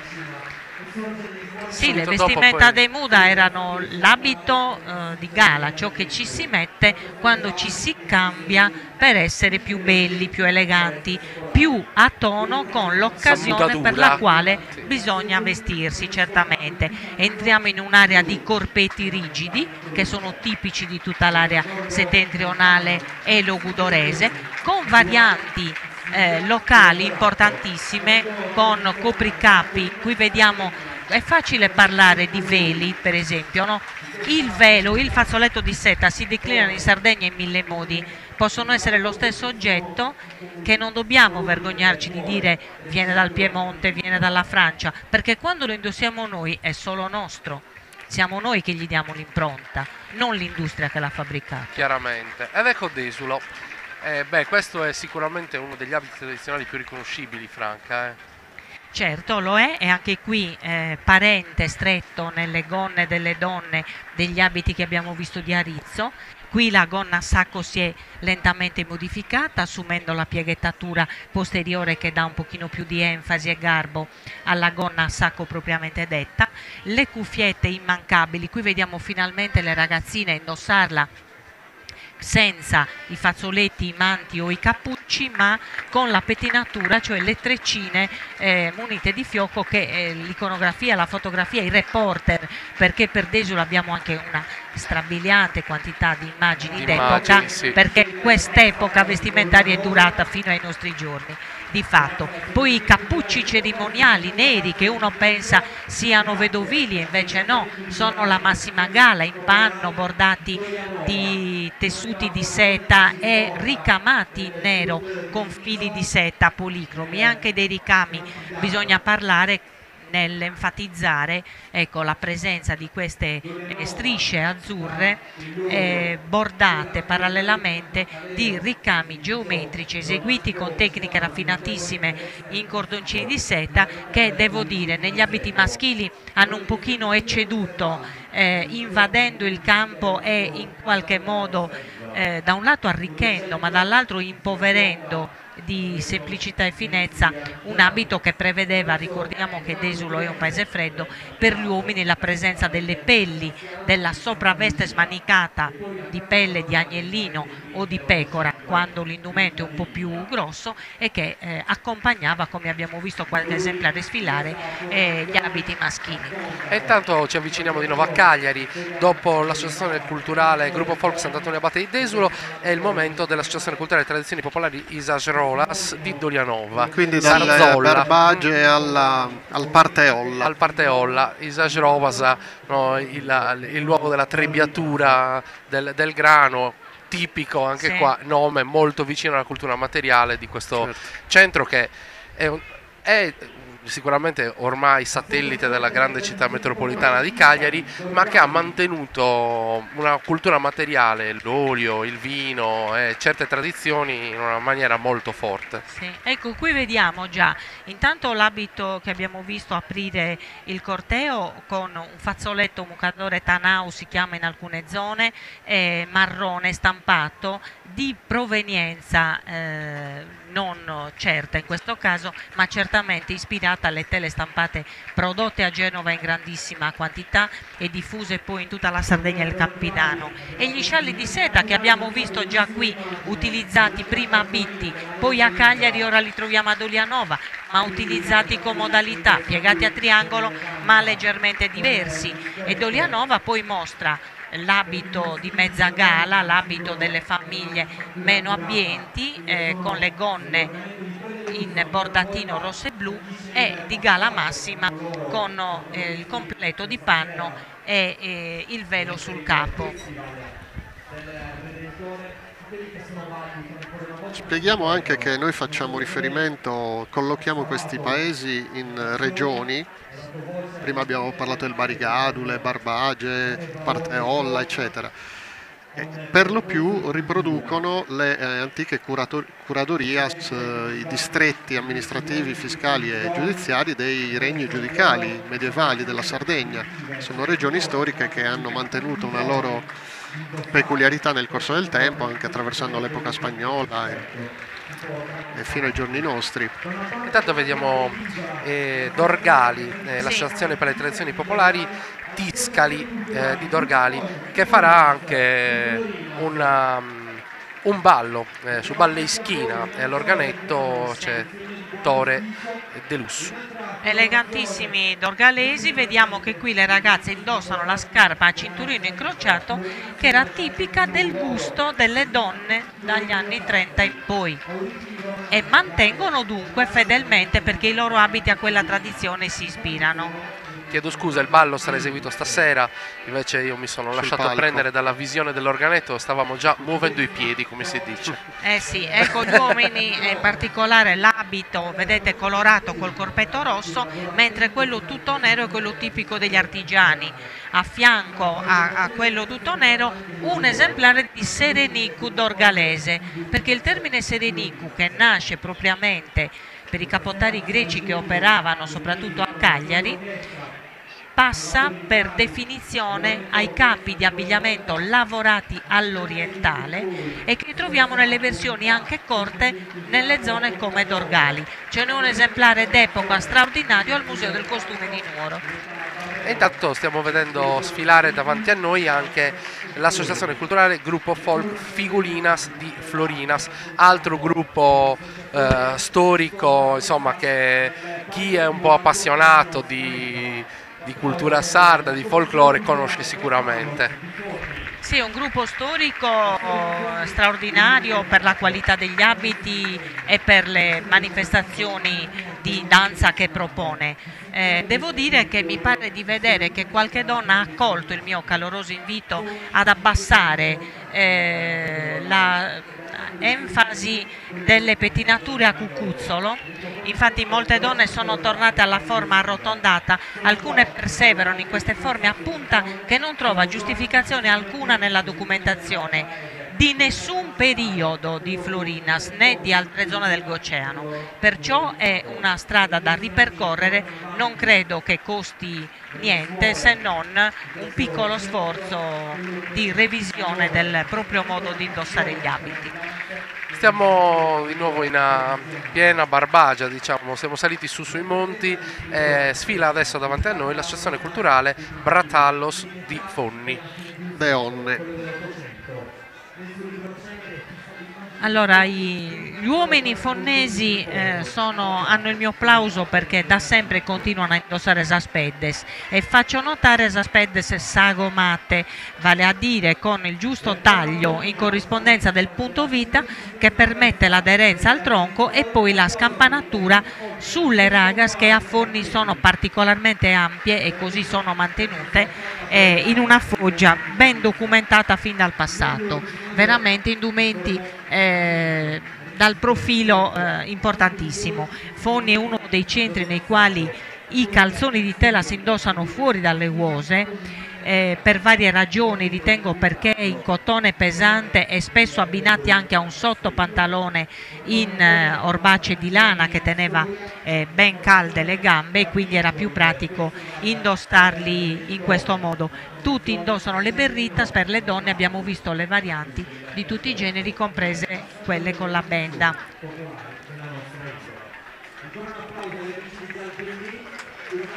E intanto ci raggiunge qui in postazione e commento il presidente della regione Francesco Pigliaru.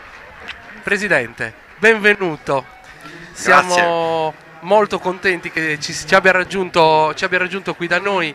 Ci dia un'impressione immediata di quello che ha davanti in questo momento. L'impressione è la solita di questa straordinaria qualità, straordinaria varietà, straordinaria ricchezza, la parola giusta credo che sia proprio ricchezza. E l'altra impressione che invece deriva da cose che mi sono state dette è che la manifestazione ha sempre più successo ed è molto bello sapere che in questo momento Nuoro c'è il tutto esaurito a Nuoro per le attività economiche del turismo, che è una cosa che a noi interessa ovviamente tanto. Ha una bella Sardegna variopinta, colorata e positiva in questo momento davanti, Presidente. Esatto. Bisogna lavorare molto. La positività deve essere assolutamente fondamentale, sono d'accordo. La ringrazio. So che ha tantissimo da fare, quindi la lascio andare. Anche Grazie voi. mille di averci Buon lavoro, visitato. Grazie mille.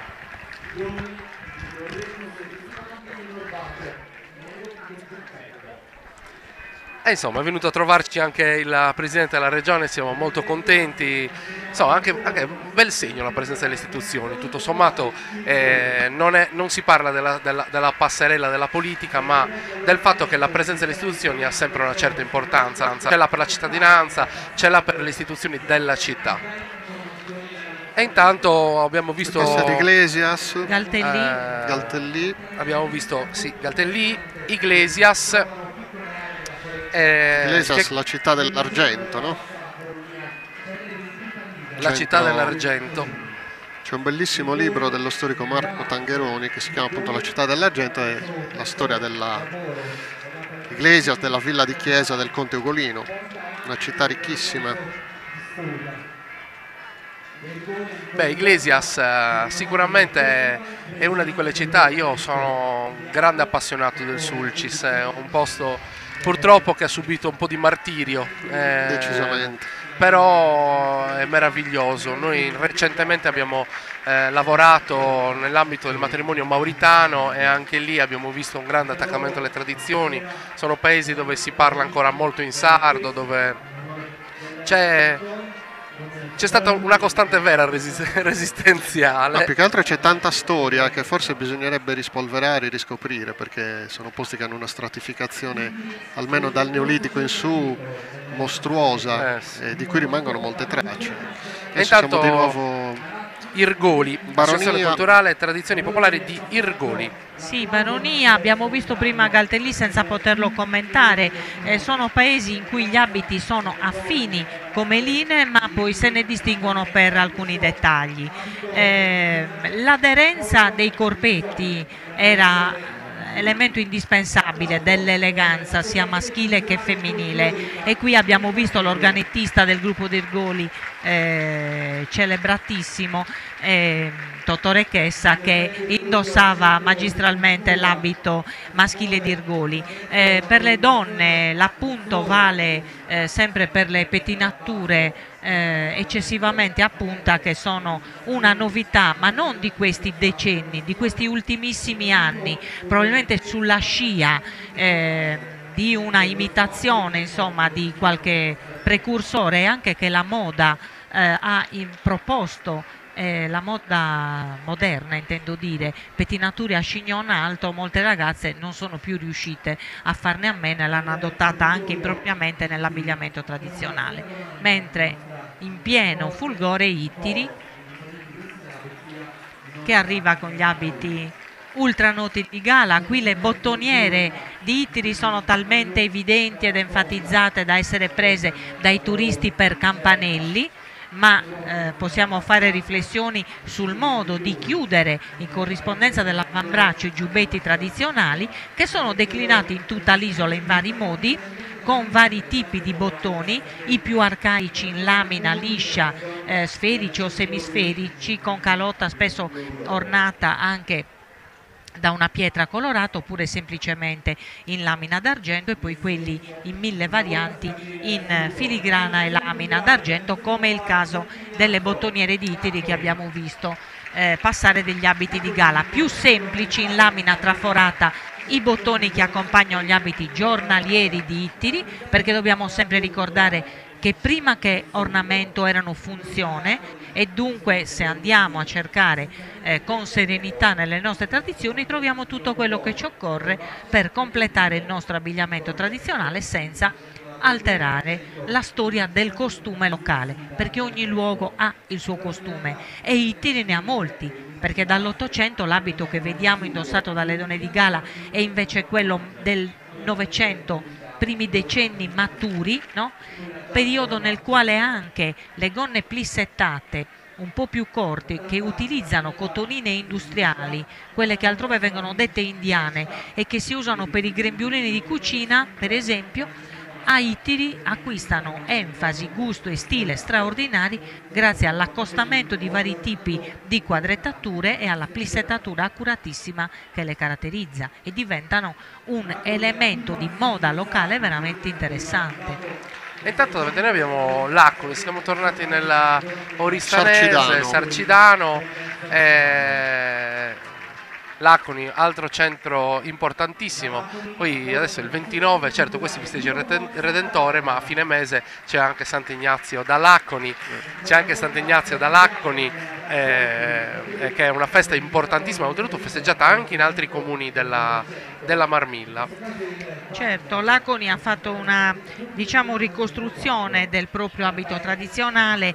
Anche l'Aconi indossava le sopravvesti sopra i corpetti, dei quali vediamo le parti posteriori colorate, qui riprodotte in raso, materiale assolutamente non utilizzato se non nei corpetti diciamo borghesi sotto giacca. Nel corpetto tradizionale si usavano tessuti più resistenti, anche perché lo sfregamento col capo sovrastante li avrebbe distrutti in pochissimo tempo. Queste sono riflessioni che servono a far maturare i gruppi, che comunque hanno fatto già progressi, perché l'Aconi il fatto di ripresentarsi con un proprio abito tradizionale, ricordiamo che è una di quelle località che partecipano della tradizione, ma anche di una spinta modernizzatrice fortissima, dovuta agli scambi e ai commerci con una zona certamente importante dal punto di vista economico. Assolutamente. E intanto è davanti a noi l'associazione culturale Gruppo Folk Santa Barbara di Macomer, altro centro veramente importante. Di nuovo nel Marghine. Diciamo che era una zona di transizione, di confine tra... Era uno snodo geografico della Sardegna, no? Da sempre, tra il nord e il sud, tra l'est e l'ovest. Non a caso sede di uno snodo ferroviario e stradale tra i più importanti dell'isola. Gli abiti sono pressoché tutti ricostruiti, quelli che adottano l'insieme ragas, pantaloni di tela e uose, mentre il calzone a tubo è abbinato al giacchetto e al giubbino con la camicia, e la donna quello in panno scuro, erano quelli diventati tradizionali a Macomer. L'abito rosso, diciamo, è stato riconfezionato sulla base di modelli locali e di ricerche svolte in loco, con qualche dettaglio che è possibile, credo, ancora rivedere. E intanto davanti a noi il gruppo di Mandas che propone su Ballum Mandareso. All'organetto abbiamo Giampaolo Piredda e alle launeddas Paolo Olianas. Finalmente le launeddas, possiamo anche dire. Sì. Beh, stasera penso che lì al quadrivio, allo stadio Progheri, sì, se ne vedranno diverse. Sicuramente Cabras suonerà Stefano sì. Pinna, e ci saranno le launeddas, che sono uno strumento assolutamente pertinente e tradizionale per il ballo. Sì, mentre vediamo l'esibizione appunto del gruppo di Mandas, forse è giusto anche precisare che l'organetto diatonico è uno strumento che in Sardegna arriva sulla fine dell'Ottocento, e poi i suonatori sardi acquisiscono una tecnica molto peculiare, tanto che viene anche studiata, perché c'è un vibrato particolare che riescono a eseguire molto bene i suonatori sardi e che non è tipica dell'uso di questo strumento in altre parti dove è diffuso.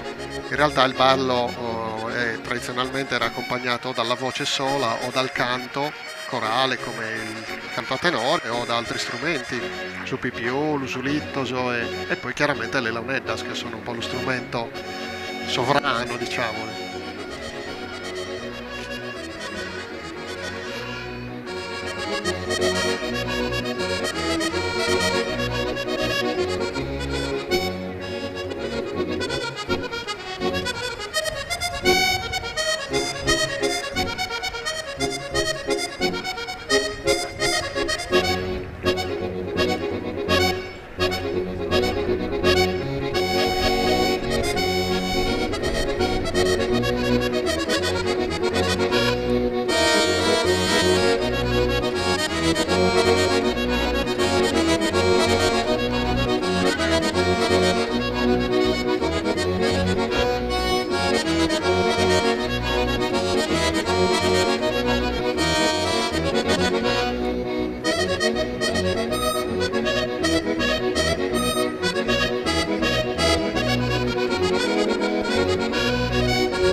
melodie sempre molto apprezzate dal pubblico.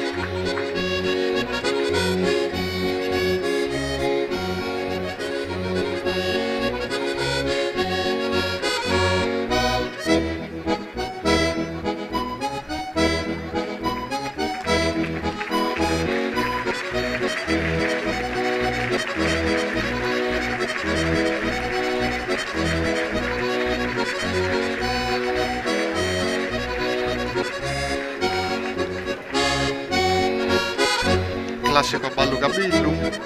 Sì. Mandas dalla 300, anche in questo caso abbiamo visto il primo ballo che è tipico delle zone meridionali, Marmilla, Campidano eccetera, e hanno chiuso invece con un ballo invece più tipico delle zone interne.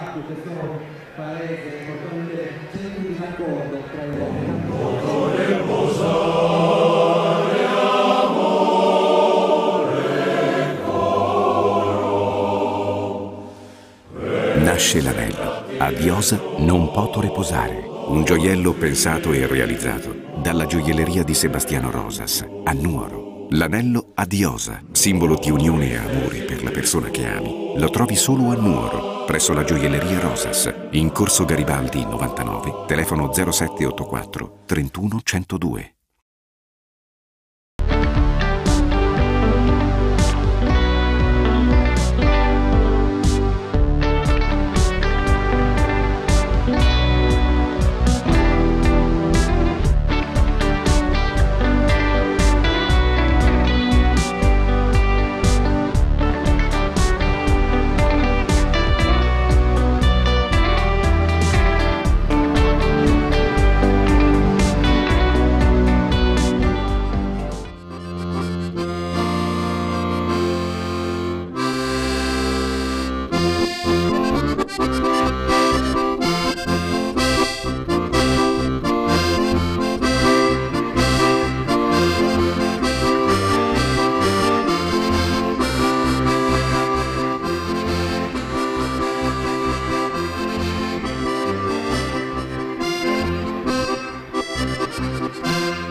cerca di alternare un passo lento e composto con un passo invece più rapido e saltellante, un ballo che si pratica in diversi paesi. Abbiamo visto la sua versione meanese.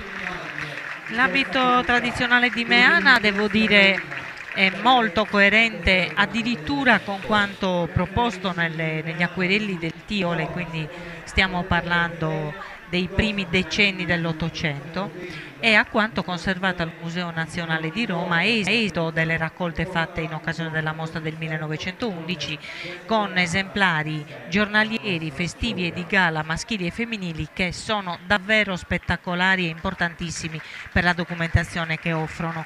E a questo proposito mi piacerebbe che qualche uomo meanese evitasse slanci eccessivi nei tessuti della parte posteriore del corpetto, mentre altri insomma adottano veramente le fogge in modo assolutamente coerente e ottimo. La foggia di gala massima in realtà delle donne di gala delle donne di Meana si completa con un velo in mezzo al quale è indossato il fazzoletto di lana colorato, che altrimenti viene indossato sotto la benda avvolta intorno al capo. E intanto ci ha raggiunto qui in postazione l'assessore alla cultura della regione autonoma della Sardegna, Del Sena. Assessore, sei a casa tua? Certo, sono a casa, sono felicissimo di essere qui. C'è una partecipazione straordinaria che la dice lunga sull'importanza di questa festa religiosa e di grande cultura popolare, un momento straordinario. E questa partecipazione davvero racconta di un Nuoro centrale nelle tradizioni, nell'identità culturale, nella cultura popolare. Insomma, è veramente un buon momento. Beh, stavo dicendo al Presidente, insomma, che vedere una Sardegna così colorata e positiva è bellissimo, ma è anche importante la presenza delle istituzioni.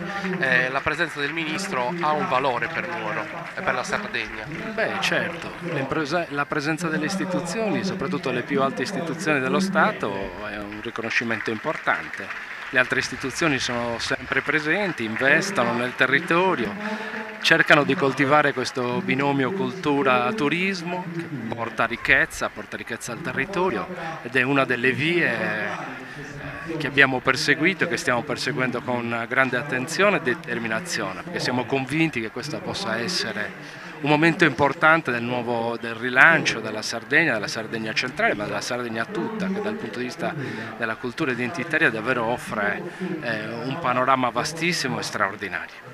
Grazie Assessore, grazie di averci fatto visita, noi Grazie continuiamo con la sfilata. Buon lavoro. Grazie, Buon grazie lavoro. mille, grazie. Buon lavoro.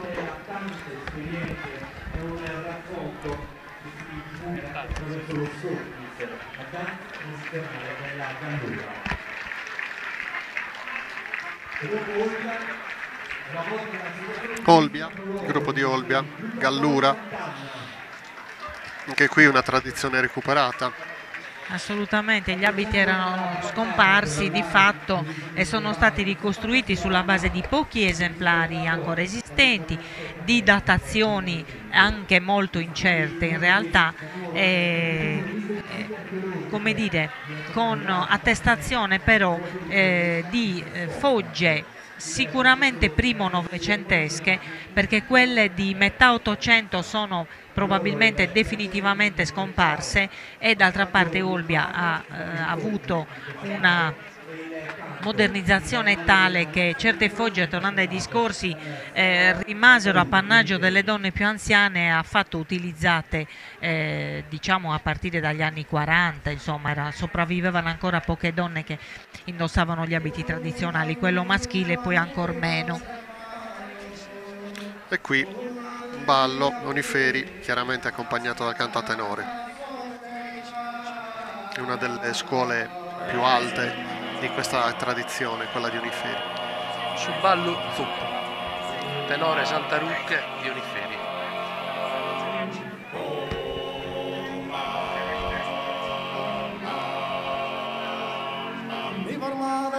Ballo era gente non appare, gira lui da ballare, questo sono è metallo, questo sono è metallo, di ammalla, di ammalla, di ammalla,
di affatture girare di un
campagna sul cuore la musa che ardore a cantare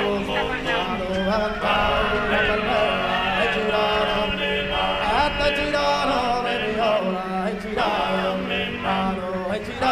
le viola organico il toro intero e non vedi e di pole la passare avevo visto le arcana di affatture girare le rotte tu ballare di voi ballo se il vostro andare il nostro amos a ballare noi andare a prendere il nostro amos a ballare noi su sentiero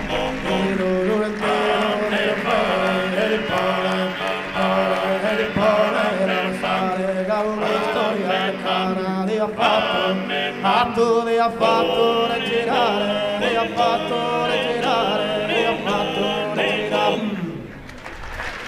Bravissimi, come al solito, grande esibizione di maestria nel canto a tenore. Un paese di meno di 1000 abitanti, Oniferi, che però conserva una scuola di canto e di tradizioni popolari non indifferente, sicuramente ammirevoli. Sì, è proprio un canto che trascina in altre epoche, bisogna dire, Sì, e non avviene per tutti coloro che praticano il canto a tenore. No, infatti c'è Zutraiu del canto a tenore uniferese particolare, veramente trascinante. Per quanto riguarda gli abiti è fatale notare l'affinità degli abiti di Orotelli con quelli di Nuoro, da cui comunque possono riconoscerci, perché l'insieme non prevede l'uso dei grembiuli nuoresi che abbiamo visto, i tessuti sono diversi, ci sono dei dettagli cromatici eccetera ancora diversi.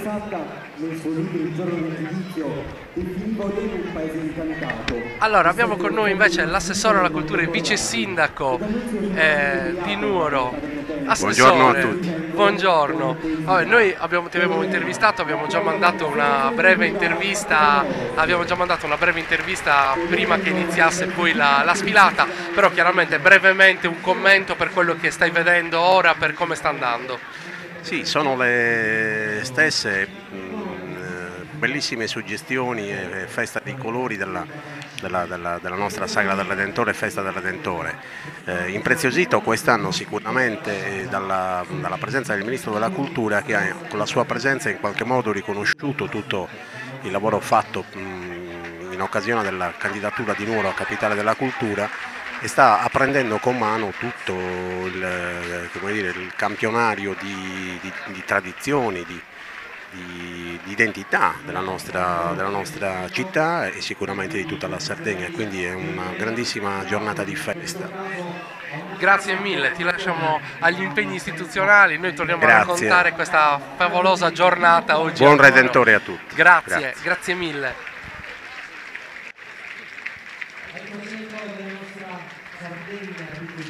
Oliena dunque. Ultimamente è sempre molto applaudita anche a Nuoro comunque, nonostante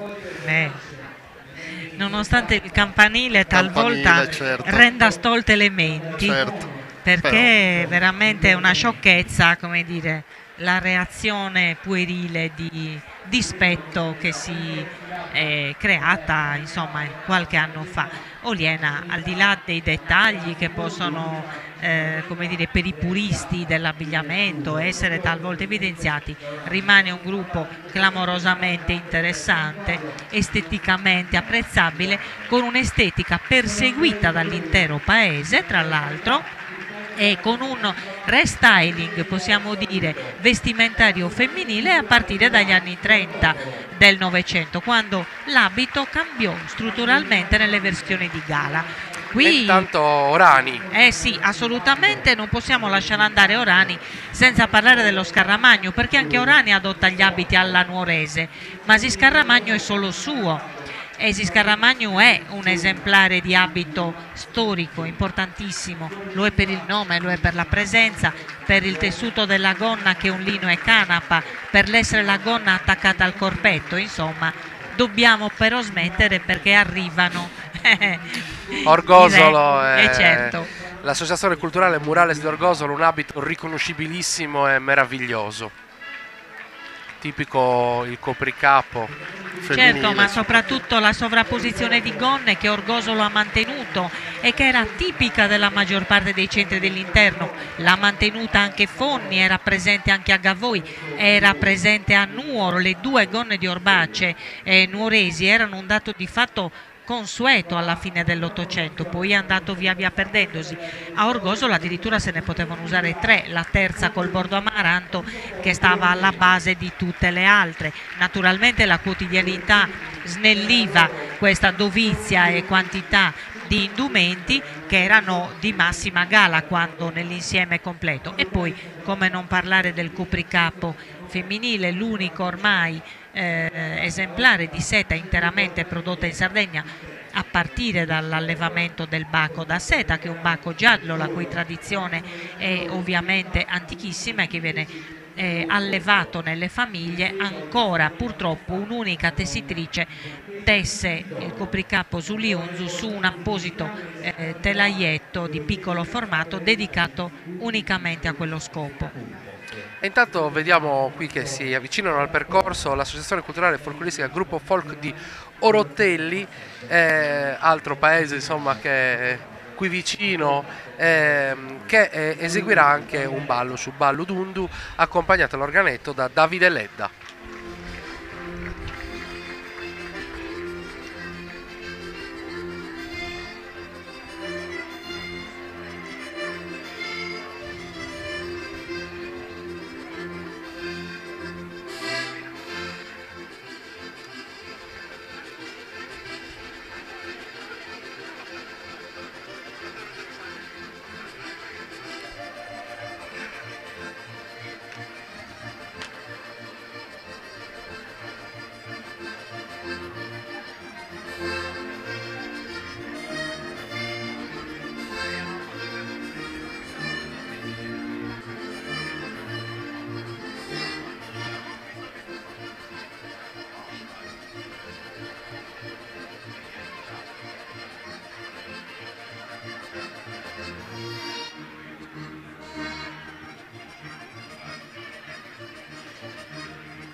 Anche qui ballutundu in versione moderna, accompagnato dall'organetto.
Ecco, voglio dire una cosa a proposito del gruppo di Orotelli, perché apparentemente è l'ennesima versione alla nuorese. In realtà il gruppo, che sta conducendo studi accurati, ci ha mostrato anche le varianti del giubbetto col codino mozzato, vale a dire senza la baschina posteriore, che è caratterizzante invece di tutti i giubbetti che abbiamo precedentemente visto, indossati nella variante da mezzolutto o anche nella variante festiva. Era un tipo di indumento presente anche a Nuoro alla fine dell'Ottocento, quando era già diventato rarissimo ed era indossato da pochissime donne di stretta osservanza, come le definisco io. E intanto siamo passati alla provincia di Sassari. Anche qui un abbigliamento, quello di Osilo, dell'Associazione Folclorica e Culturale a Manudenta, che ci mostra altre particolarità, Franca. Sì, assolutamente.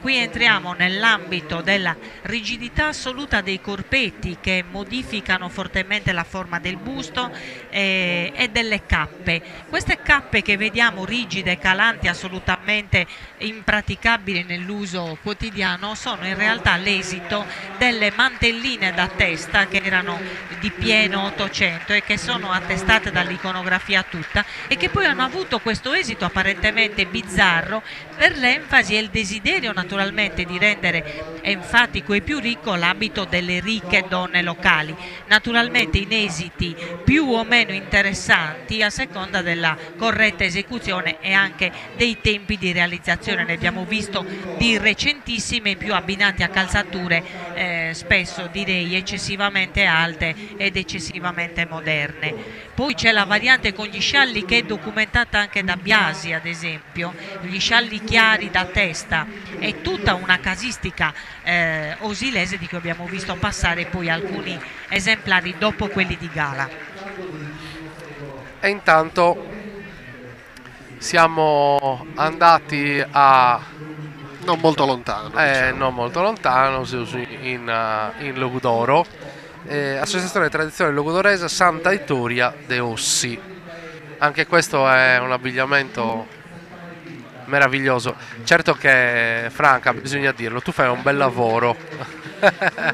Sì, è sicuramente un bel lavoro, soprattutto se dietro gli abiti cerco di studiare la vita di chi li ha indossati, altrimenti sarebbe un lavoro al termine del quale ti interroghi del perché lo fai, e invece questo perché è nella vita che riesci a indagare attraverso gli abiti. Perlomeno per me questo è il valore aggiunto, altrimenti, e poi tutti i saperi di contorno, perché adesso noi ci stiamo limitando a poche descrizioni, però ci sono competenze di ricamo, di tessitura, di sartoria, che naturalmente meritano l'attenzione e che impegnavano categorie di lavoranti e di lavoratrici che è interessante conoscere.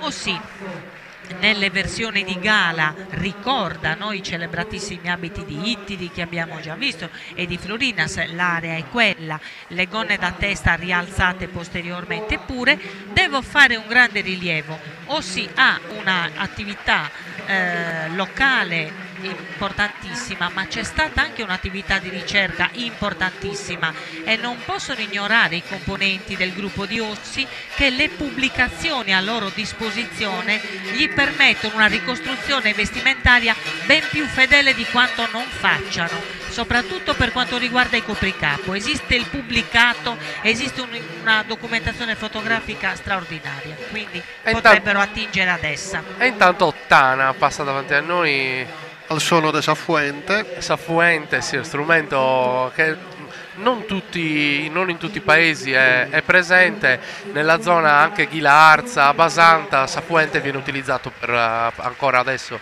per i balli. Sì, Ottana ha un abito interessantissimo. Il Museo del Costume di Nuoro ne ha acquisito un esemplare che è stato esposto per breve tempo, ora non lo è per ragioni di rotazione. E devo dire che dovrebbero tentare di tornare ad una sobrietà maggiore, perché le linee vestimentarie sono già di per sé interessantissime ed importanti, pienamente calate nell'area e nella partecipazione stilistica, diciamo, dell'area alle evidenze locali anche circostanti, ma stanno eccedendo nell'uso di passamanerie dorate e ammennicoli di nessun conto, che non accrescono il valore dell'abito ma anzi lo banalizzano. E intanto Ovodda, Associazione Culturale Sozio de Ballu, e qua la pronuncia Orohole, c'è il colpo di glutine, anche qua insomma siamo assolutamente in questo territorio e l'abbigliamento è riconoscibile. Sì, qui Ovodda rientra in pieno negli stili fonnesi, gavoesi, che per gli uomini, Mamoiada, che sono caratterizzati per gli uomini dai giubbetti rossi che hanno mantenuto grande semplicità e le sopravvesti di pelliccia.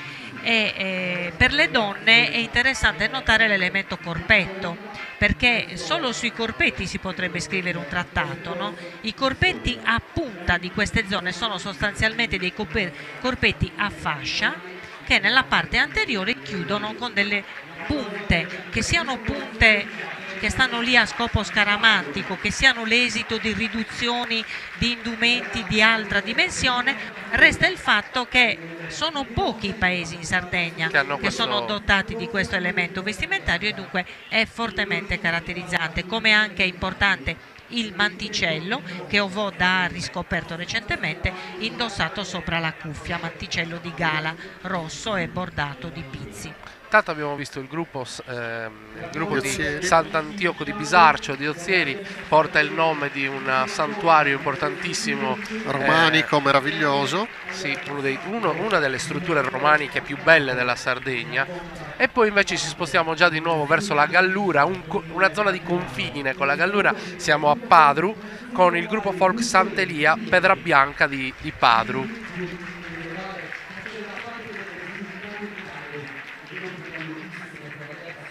Passano abbastanza rapidamente, devo dire, in questo momento i gruppi, perché siamo già la unica municipalità di Cagliari, siamo a Pirri. Pirri, esatto. Siamo di nuovo scesi nella capitale. Ecco, qui devo dire il gruppo che vediamo di 4-5 donne hanno gli abiti tutti uguali. Questo era un assurdo. Questo era l'abito, rappresenta l'abito di gala massima che in una località potevano avere 2-3 donne al più, perché era di elevatissimo rango. La gonna di broccato vero d'epoca, cioè di fine 800, aveva un costo spaventoso. Certo. Erano damaschi o rasi laminati in oro vero e broccati in seta vera. Dunque stiamo parlando di gonne. Stiamo parlando del tailleur Chanel di fine 800. Assolutamente, abbinate al giubbetto con la manica a volano oppure a scure di tradizione settecentesca piena, ma vederne 5 tutte assieme e tutte uguali sarebbe stato assolutamente improponibile. Ricchissimi, tutto il paese. No, e poi ognuna di quelle dame avrebbe preteso per sé il broccato speciale, mai avrebbe permesso che ce ne fosse una o due uguali. Dunque questa per esempio è una contraddizione di cui segnaliamo l'importanza, non perché non sia corretto ciascun abito in sé, ma perché l'eccesso dell'insieme lo rende assolutamente si perde il senso, diciamo. Esattamente. E intanto siamo al gruppo folk di Quartu Sant'Elena, che esegue anche un ballo, sul ballo campitanesu. All'organetto c'è Davide Magia, associazione folk culturale Suidanu di Quartu Sant'Elena.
Intanto, mentre sentiamo i passi di danza, ci ha raggiunto qui in postazione l'assessore al turismo del comune di Nuoro, l'assessore Romagna.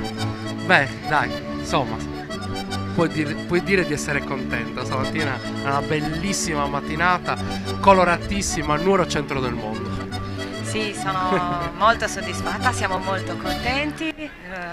118esima festa del Redentore matura, pronta, consapevole di avere un'eredità importante da custodire e da tramandare, e lo stiamo facendo al meglio con la rappresentazione del cuore delle tradizioni, nel cuore della Barbagia di tutta la Sardegna. Grazie Assessore, io insomma sono contento che siete contenti, e sicuramente anche stasera, seguendo ancora il programma fino al 29, avete un sacco di proposte. Invitiamo tutti a collegarsi al sito del Comune di Nuoro, ma anche al sito redentorenuoro.it, dove ci sono tutte le indicazioni del programma, e insomma c'è ancora tanto da fare, perché il 29 è la vera festa, giusto? Certo, allora il 29 è il momento alto di raccoglimento, di fede, ma gli eventi che precedono il 29 sono quelli appunto dedicati. Ci sono stati momenti di riflessione intimi, c'è stato spazio per tutte le espressioni culturali della nostra tradizione, quindi dal canto a chitarra alla gara di poesia estemporanea, che appunto sono i momenti più intimi di racconto, e poi ampio spazio ovviamente allo spettacolo con 2 giorni, ieri e oggi. Ieri la sfilata delle maschere, molto divertente, fatta per riprendere le suggestioni del tramonto, della notte, e ricordare che poi le maschere e il carnevale appunto sono invernali, e poi oggi con la sfilata degli abiti tradizionali dei cavalieri, e stasera il grandissimo festival regionale del folklore con balli, canti e il resto. Va bene, ci vediamo lì stasera. Assolutamente, venite tutti. Grazie Assessore. Ciao.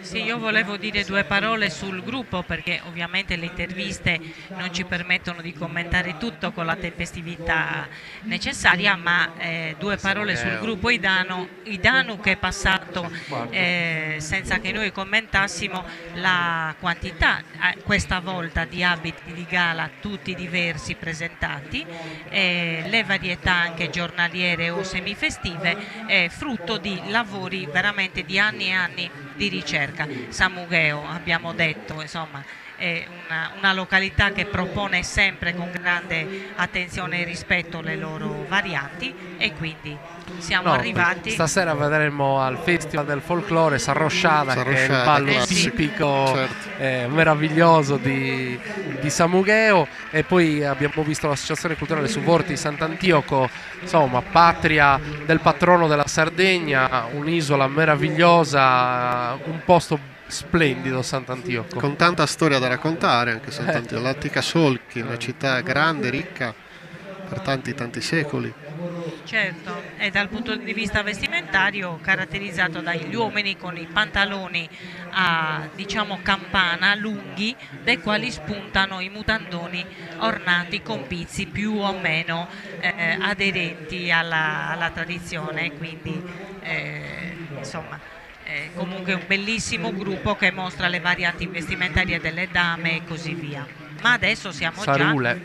già a Sarule. Ecco ancora i nostri colori, i rossi e i blu degli uomini e delle donne declinati. Voglio ricordare qui che la confezione, la tecnica sartoriale prevede che i nostri indumenti, dico questi di Sarule, Nuoro, Ranio, Rotelli, Oniferi eccetera, possano essere indossati a doppio diritto, vale a dire anche al rovescio quando le occasioni cerimoniali e di rispetto lo prevedano. Non vuole dire, come taluni scioccamente dicono, che l'abito di festa quando è giornaliero lo mettono al rovescio e così sudano la parte buona. È ridicolo, era il contrario, si mette al rovescio quando per esempio per un'azione che non richieda o renda opportuna la gala massima la si stempera. Può essere una visita, può essere un funerale, una messa di trigesimo. La vita prevedeva che ci fosse tutta una miriade di gradazioni per mescolare e indossare gli abiti. L'uso a doppio diritto di questi indumenti era tra quelli più frequentemente usati come segnale di comunicazione sociale. Di Sarule era Badoresini, ricordiamolo, l'autore delle 2 poesie Adiose e Adiosu, da cui poi è stato tratto il testo di Non poto reposare. E intanto siamo a Sassari, su Ballapassu, accompagnati da Michele Olmetto, Associazione Culturale Folclorica San Nicola di Sassari. E io posso dire quest'anno per la prima volta di aver visto i candelieri come vanno visti. Ho anche cantato Valubadà, quindi proprio quest'anno... Devo dire che è successo anche a me, proprio quest'anno, quindi siamo in 2. Siamo in 2.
ballo di Sassari, nelle modalità tipiche di tutta l'area del Logudoro. È una tradizione anche qui un po' riscoperta. Totalmente, sì, certamente Sassari, diciamo ancora diversamente da Cagliari, doveva avere un abito tradizionale che non era uno ma erano molti, perché vi accorrevano tutti i popolani del circondario, ognuno col proprio stile. Un giovane pallido maso, in invoca ia, sanno e vergine l'arde parna. Guarda le tue amiche, qua. Ah, guarda. E mentre noi siamo qua a goderci questo bellissimo sole e ascoltare buona musica sarda, le tue amiche pascolano, sei contenta? Ma lo sai che Energia valorizza la tradizione sarda? Eia Energia!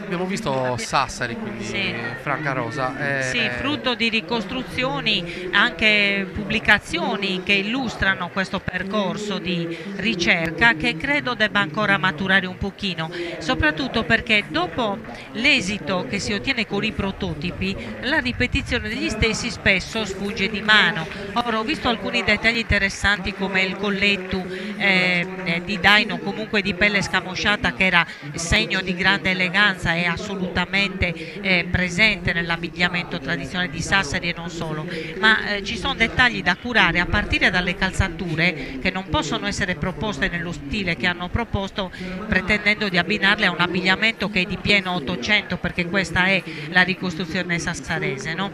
Quindi se è giusto che ci siano varianti e così via, bisogna fare ancora un po' di lavoro in merito. Intanto abbiamo visto passare anche il gruppo folcloristico Rosa Gambella di Sennori e poi l'Associazione Culturale e Tradizioni Popolari di Serramanna. Abbiamo fatto un po' un testacoda in brevissimo tempo. Il capo di sopra e il capo di sotto. Omar, stanno passando abbastanza rapidamente.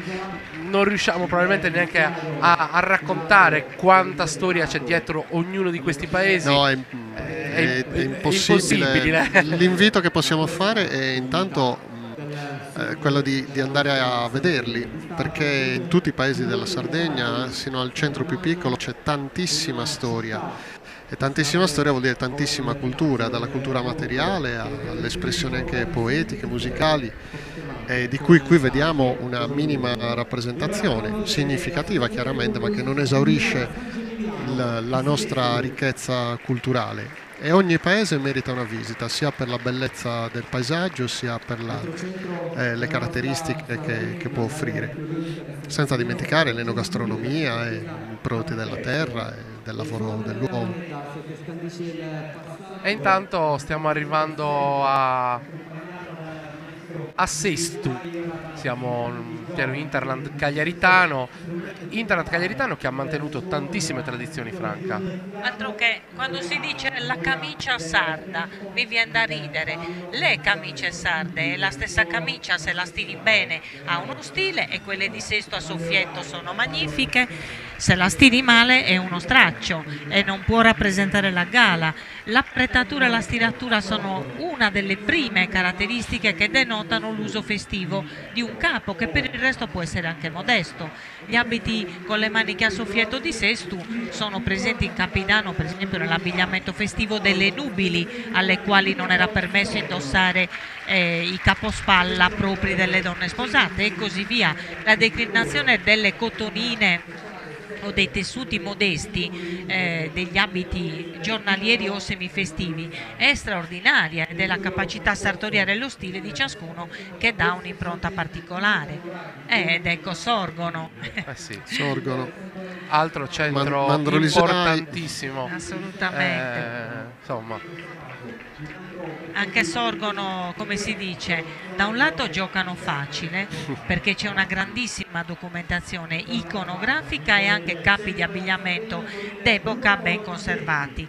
Si tratta di perseverare nella volontà di rigore, certamente, che ha caratterizzato questo gruppo, devo dire, da decenni, e che con qualche dettaglio insomma può raggiungere quasi la perfezione. Ci sono delle cose che vengono presentate come la vedova con la benda gialla e nera, che è frutto di un grande lavoro di riflessione, possibile anche grazie ai reperti per esempio conservati al Museo di Roma. E intanto davanti a noi sfila il gruppo folk di Teti di nuovo in Barbagia. Siamo di nuovo in Barbagia. E qui non si può non citare la località di Abini, dove si trova un sito megalitico, nuragico meraviglioso, di importanza senz'altro notevole. Sì, Teti ha fatto degli sforzi notevoli facendo delle ricerche. Credo che non siano assolutamente maturi i tempi perché questa ricerca possa essere compiuta, e lo dico a partire dalle calzature a zatterone che vedo indossare, tacchi e zeppe di ogni tipo, copricapo fantasiosi montati su cucuzzoli di capigliature assolutamente improbabili. Credo che debbano rivedere molto di loro, mentre mi soffermerei su Teulada perché non abbiamo parlato delle berrite, i famigerati copricapo a sacco tipici di tutta la Sardegna e del Mediterraneo, ma la Sardegna adotta volentieri anche i cappelli a falda di produzione, come chiamiamo noi, continentale, o anche qualche piccola produzione locale, quando l'occasione e lo stile si presenta, ed è ciò che caratterizza Teulada, noto peraltro soprattutto per la qualità dei ricami. I famosi punti teuladini e punta brodo di Teulada sono celebri in ogni manualistica di ricamo internazionale.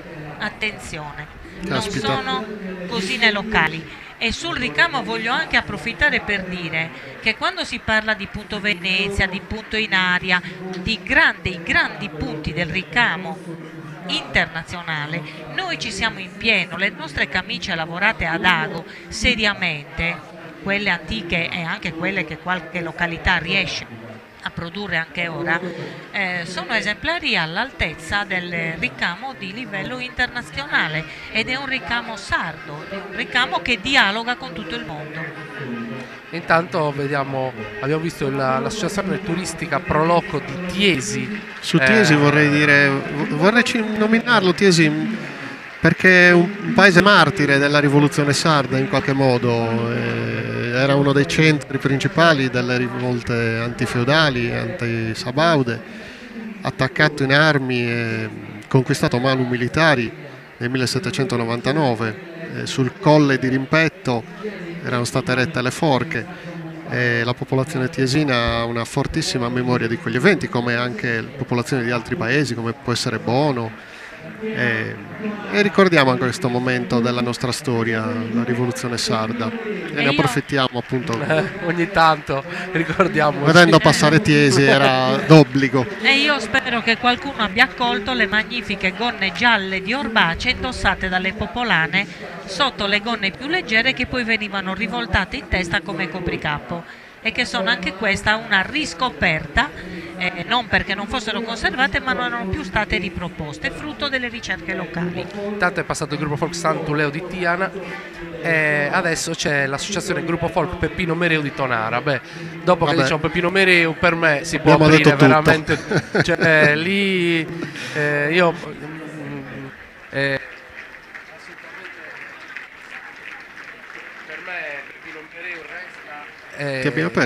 Peppino Mereu resta in assoluto il poeta per eccellenza, ma questo è il mio personale.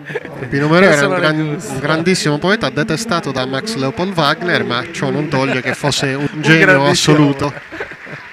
Diciamo che erano due geni che si detestavano. Ecco, un po', esatto. Scapita, voglio dire. Beh, no, capita spesso, mi sa. Comunque Tonara, che abbiamo visto, è una località nella quale con molte modifiche l'abito si è conservato nella tradizione anche recente. Adesso bisogna stare attenti che alle modifiche che la tradizione vera ha permesso non subentri qualche facile ricostruzione di cui già ho visto qualche traccia significativa, e che mi permetto cordialmente e amorevolmente di stigmatizzare da subito. E intanto giusto. è passato il gruppo culturale, l'associazione culturale folclorica Santa Ruga di Uri, e ora davanti a noi abbiamo il gruppo folk San Gabriele di Villa Grande Stelisairi, che farà anche un ballo. E su balla Suserio Idda Mannesu, e all'organetto c'è Michele Agus. E quindi vedremo anche un ballo ogliastrino. Sì, Torosio Zastra. Poi seguendo l'ordine alfabetico di quelli seri finiremo con Villurbana, torniamo dalle mie parti, insomma, riconosco.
Nasce l'anello. A Diosa non poto riposare. Un gioiello pensato e realizzato dalla gioielleria di Sebastiano Rosas a Nuoro. L'anello a Diosa, simbolo di unione e amore per la persona che ami, lo trovi solo a Nuoro, presso la gioielleria Rosas, in Corso Garibaldi 99, telefono 0784 31 102.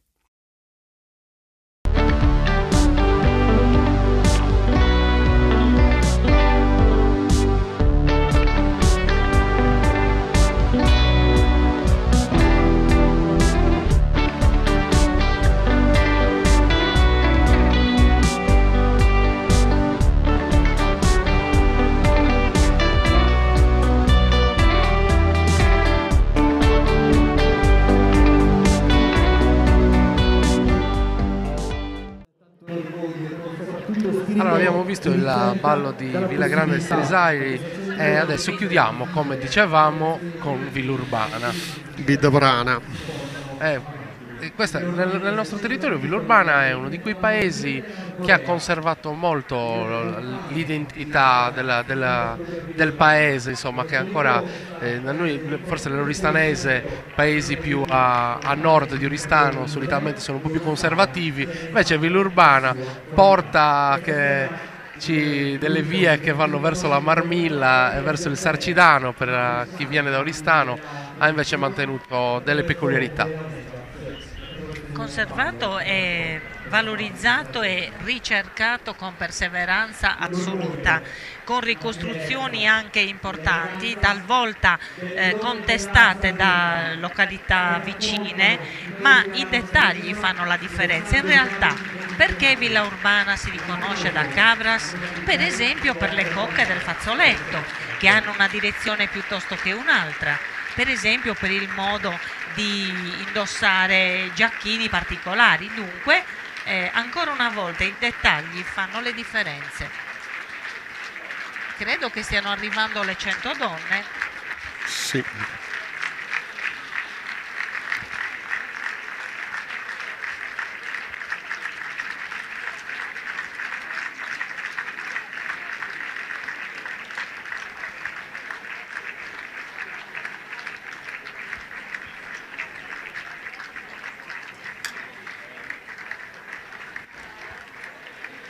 Sicuramente questo momento ci dà l'opportunità di vedere tanti costumi tutti in una volta,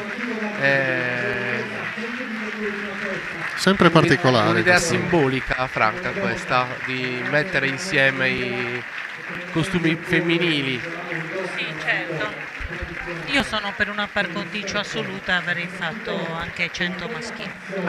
Sono una persona un po' acida, lo riconosco. No, ma si potrebbe proporre effettivamente.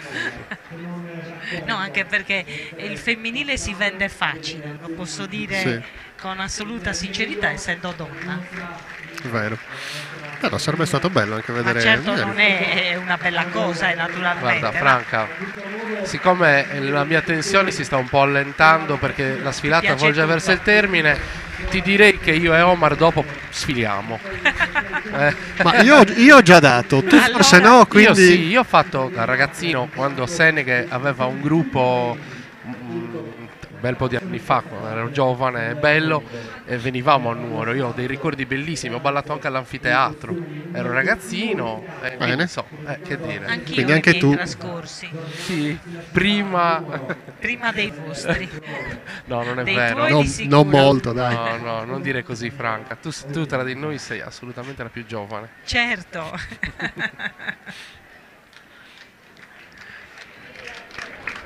Grandi applausi per le donne.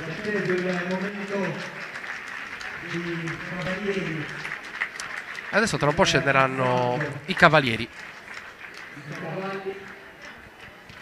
Gli altri abiti tradizionali che raccontano in qualche modo un'altra parte della nostra Sardegna. Rapporto di salami, cammino di parifatto, cultura del cavallo. Questo è il punto della nostra manifestazione di questa sfilata, un ringraziamento al Comune di Nuoro con tanto impegno, con fatica ma soprattutto con determinazione, hanno organizzato ancora una volta questa grande festa nel cuore della città del Redentore. Ringraziamo a tutte le autorità di militari e religiose intervenute in questa giornata, soprattutto a tutti i turisti e i visitatori che in qualche modo hanno lasciato altre località della nostra isola, magari dal mare, per vivere l'esplosione di colori in questa giornata. L'appuntamento per questa sera. Intanto approfittiamo un attimo di questo momento di pausa per iniziare a fare qualche ringraziamento. Intanto Inocche, che ha coordinato l'attività di questa diretta, ma non solo, tutta l'attività di comunicazione, Sardegna 2024 e IATV che hanno collaborato Terra de Punt con Inocche, poi le emittenti televisive che hanno aderito al nostro progetto, cioè Sardegna 1, Tele Sardegna e Tele Sassari. Ringraziamo anche Sardegna Live con cui abbiamo collaborato in questi giorni, Cronache Nuoresi, l'Ortobene, insomma abbiamo fatto veramente dal locale al nazionale sardo. E anche al globale, perché internet va... No, beh, il web, come diciamo da tempo, è la prossima frontiera, che ormai è diventata una frontiera già superata in molte parti del mondo. Noi dobbiamo fare ancora tanti passi in avanti. L'idea di fare questa diretta in 3 lingue, quindi anche in sardo, è assolutamente importante, quindi siamo molto felici.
Intanto, mentre aspettiamo i cavalieri,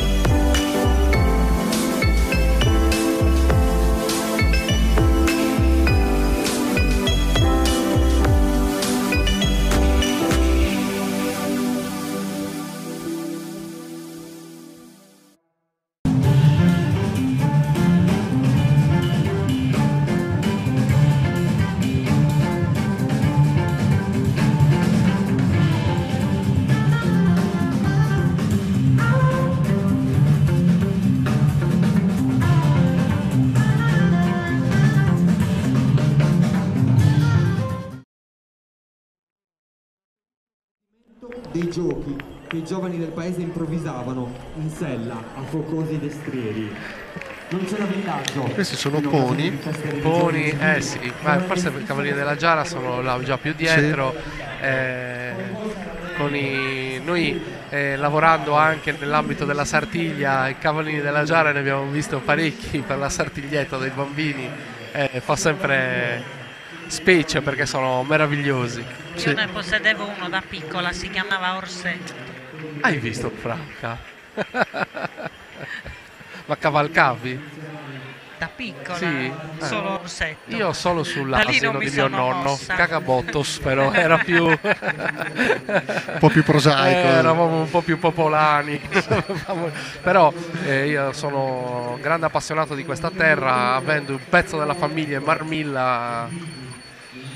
E poi il cavallo è senz'altro un elemento fortissimo delle nostre tradizioni popolari. E intanto diciamo che i bambini arrivano da Amigos de Suguaddu, che è un'associazione sportiva dilettantistica del Medio Campidano, e poi l'associazione ippica San Giorgio di Seistu, che hanno organizzato per i bambini. Ci sono poi bambini anche con l'abito di Nuoro. E adesso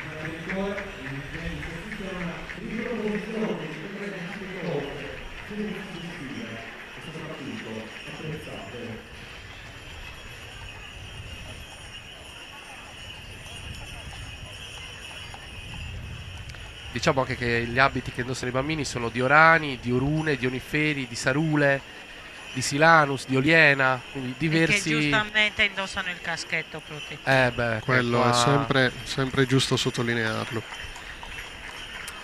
Non se ne può fare a meno.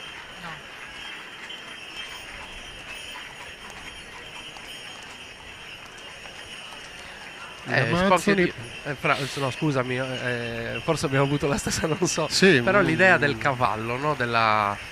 Mio nonno mi diceva sommi si biede mentre si da quadro, cioè che si vede, no, la statura dell'uomo da come porta il cavallo, che è un animale che richiede un personalità, uomo che certo. abbia personalità. Sì. E sicuramente la sfilata dei cavalieri, che oggi è vista probabilmente in un'ottica un po' diversa rispetto a qualche anno fa, ma mi immagino i cavalieri che arrivavano ai primi del Novecento, era assolutamente un segno di grande ricchezza per una famiglia possedere un cavallo, portarlo in mostra, far vedere l'abito più bello, aveva un significato importante, vero Franca? Altro che si sceglieva il cavallo, chi poteva scegliere, infatti come dire, oggi vediamo sicuramente cavalli migliori di quanto, e numericamente più numerosi di quanto non avveniva per esempio in occasione delle riprese dei Lumière, certo. per cui furono pur selezionati sia i cavalli che i cavalieri migliori e le coppie più belle, perché i sardi non potevano essere bassi e brutti, dovevano per forza essere alti, snelli, e le donne bellissime, perché se era tollerabile un cedimento nell'uomo, nella donna non si poteva non essere bellissime, e dunque per queste occasioni venivano selezionati gli animali e le persone. Gli animali e le donne, no, gli uomini purtroppo, vabbè, le donne adesso faccio un viaccone come si dice, e le donne sono tutte bellissime, certo, siamo noi uomini che abbiamo cedimenti pesanti. Ma i sardi, se vogliamo, sono abbastanza belli, diciamo, come tipo di... mi sembra di poterlo dire, chiaramente è tutto prodomo. No, però poi c'è anche questo, no, da dire, che il sardo, i sardi sono belli, dai, i sardi, le sarde. Si avvantaggia di un abito che fa il monaco. Caspita. Se è saputo indossare, se invece non lo sai indossare ti trasforma in uno scarafaggio, quindi vero. Anche per questo bisognerebbe avere più cura dell'abbigliamento tradizionale. Ecco. Verissimo. E intanto vediamo i cavalieri nuoresi come da scaletta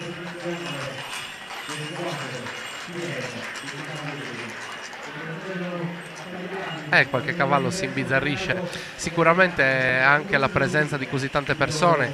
Io mi rendo conto, quando noi iniziamo a organizzare, ormai noi ci occupiamo della diretta della Sartiglia da tanti anni, da 4 anni, e quando inizi ad andare 3-4 mesi prima a fare le prime riunioni, vedi i cavalieri, le pariglie che girano per la città, perché una delle prime cose da fare è far abituare il cavallo alle tante persone, e alla Sartiglia chiaramente i cavalli sono stretti tra una fiumana di gente.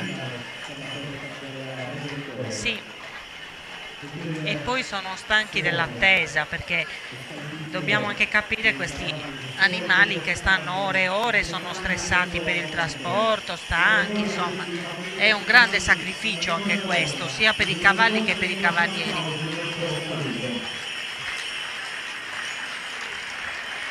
Vediamo la compostezza, animali bellissimi peraltro, bellissimi animali, meraviglia, una meraviglia. Alcuni anche condotti al passo, animali molto ben addestrati. Franca, adesso ti dirò una cosa che probabilmente cambierà la tua esistenza. Lo sai che i cavalli bianchi non esistono, ma tecnicamente i cavalli bianchi si dicono grigi, e da lì abbiamo dedotto che non esiste nemmeno il principe azzurro. È possibile che sia così? È una deduzione un po' arbitraria, però ci può stare. Comunque è vero che non esistono i cavalli bianchi. Il principe azzurro, per essere baciato, si trasformava in rosto. Guarda, approfitto di questo momento, sapendo che in regia qualcuno sghignazza, per salutare chi ha lavorato con noi oggi. Parto proprio dalla regia, dove ci sono Giulio Giambalvo, Davide Corona, Nicola Di Mille e Andrea Marras. Scendo per andare alle telecamere, dove abbiamo Roberto Madeddu, Roberto Cadeddu, Mauro Strazzera, Lucio Frau, e poi qui a fianco a me Matteo Pisano, che ci ha assistito un attimino in questa, dal punto di vista tecnico, che tutto funzionasse. e poi tutta la squadra del social media management, Irene Bosu, Pasquale Cadoni che è qui con me, Luigi Cocco, Federica Serra, insomma siamo uno squadrone oggi, tante persone. E poi c'è il nostro tecnico informatico super attrezzato, Manuel Persico, che sta assistendo alla nostra regia per i tanti streaming che abbiamo fatto, offrendo anche alle altre emittenti di avere il segnale di questa diretta. Poi dalla regia mi suggeriscono, se ho dimenticato qualcuno, che dopo 4 ore insomma ci sta, poi farei i conti dopo chiaramente. Allora io posso approfittare di questo momento di silenzio per invitare quanti ci stanno seguendo, che magari stamattina non potevano uscire ma potranno questo pomeriggio, di andare a visitare i nostri musei, il Museo del Costume, il Museo dell'Ediano e anche gli altri musei della città naturalmente, e poi di seguire il Festival del Folklore. Giustissimo. Poi chi può venga anche il 29, chiaramente. Beh, certo. I nuoresi ci saranno sicuramente, però non è scontata la presenza dei turisti, quindi che è una giornata sicuramente bellissima anche quella.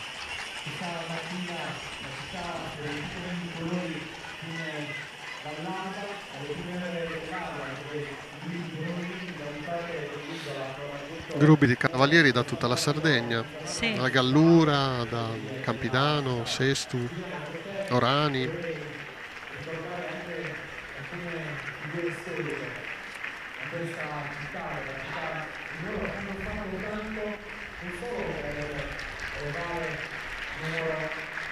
Ricordiamo che anche il recente palio dell'Assunta a Siena è stato vinto da un cavallo sardo, guidato da un fantino sardo.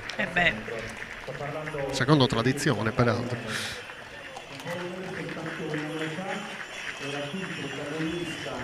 Della precedente edizione della festa del Redentore, lui aveva scritto pagine meravigliose, non solo apprendo le grazie e dirigendo le voci del suo coro, ma la sua passione ancora viva, quella non si spegnerà mai. Una cultura di manifestazione, abbiamo ricordato quegli esempi agli anni dalla scomparsa, ma c'è un altro artista di questa città che è mancato in tempi recenti, perché è Cesare Carpa. Le sue donne, la sua arte, il suo artigianato l'avevano dato lustro a questa città e vorremmo ricordarli tutti e tre, l'avere con la gratitudine. Sesto questo. Sesto, sì. Le persone importanti della storia di questa città. Si può osservare anche la diversa indole dei cavalli, perché ognuno ha il suo carattere e spesso hanno delle personalità piuttosto spiccate anche gli animali. Ad alcuni non piace la compagnia del vicino, ci sono quelli che si detestano. Sì, sì, infatti è un'arte anche quella di condurre i cavalli appaiati. Ci vuole tempo, pazienza e molto rispetto anche per l'animale. Altro che. E anche qui, al di là del momento che noi commentiamo di neanche mezzo minuto di passaggio, ci sono ore e ore e ore di fatica e di lavoro intorno a tutto.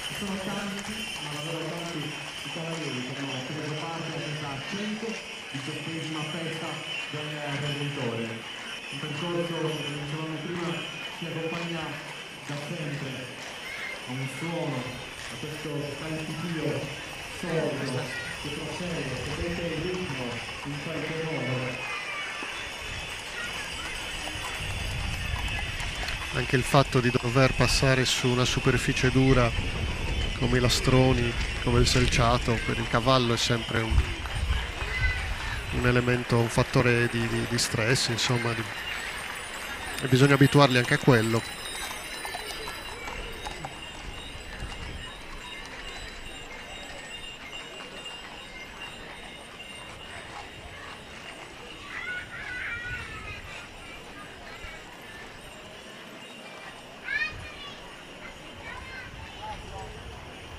Tanto vediamo tantissimi cavalli ancora, un numero veramente impressionante di cavalieri presenti. Davvero un'immagine molto bella per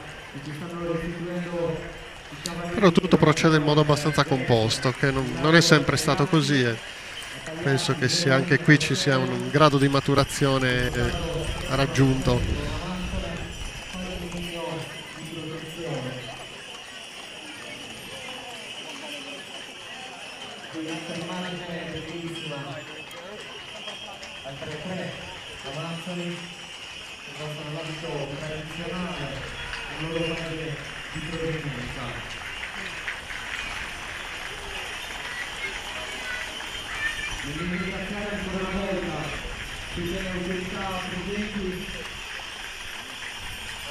Mi piace sottolineare il saluto per il Ministro per i beni e attività culturali Alberto Bongiorni, che in questa giornata già da ieri ha visitato la città di Nuoro con grande interesse.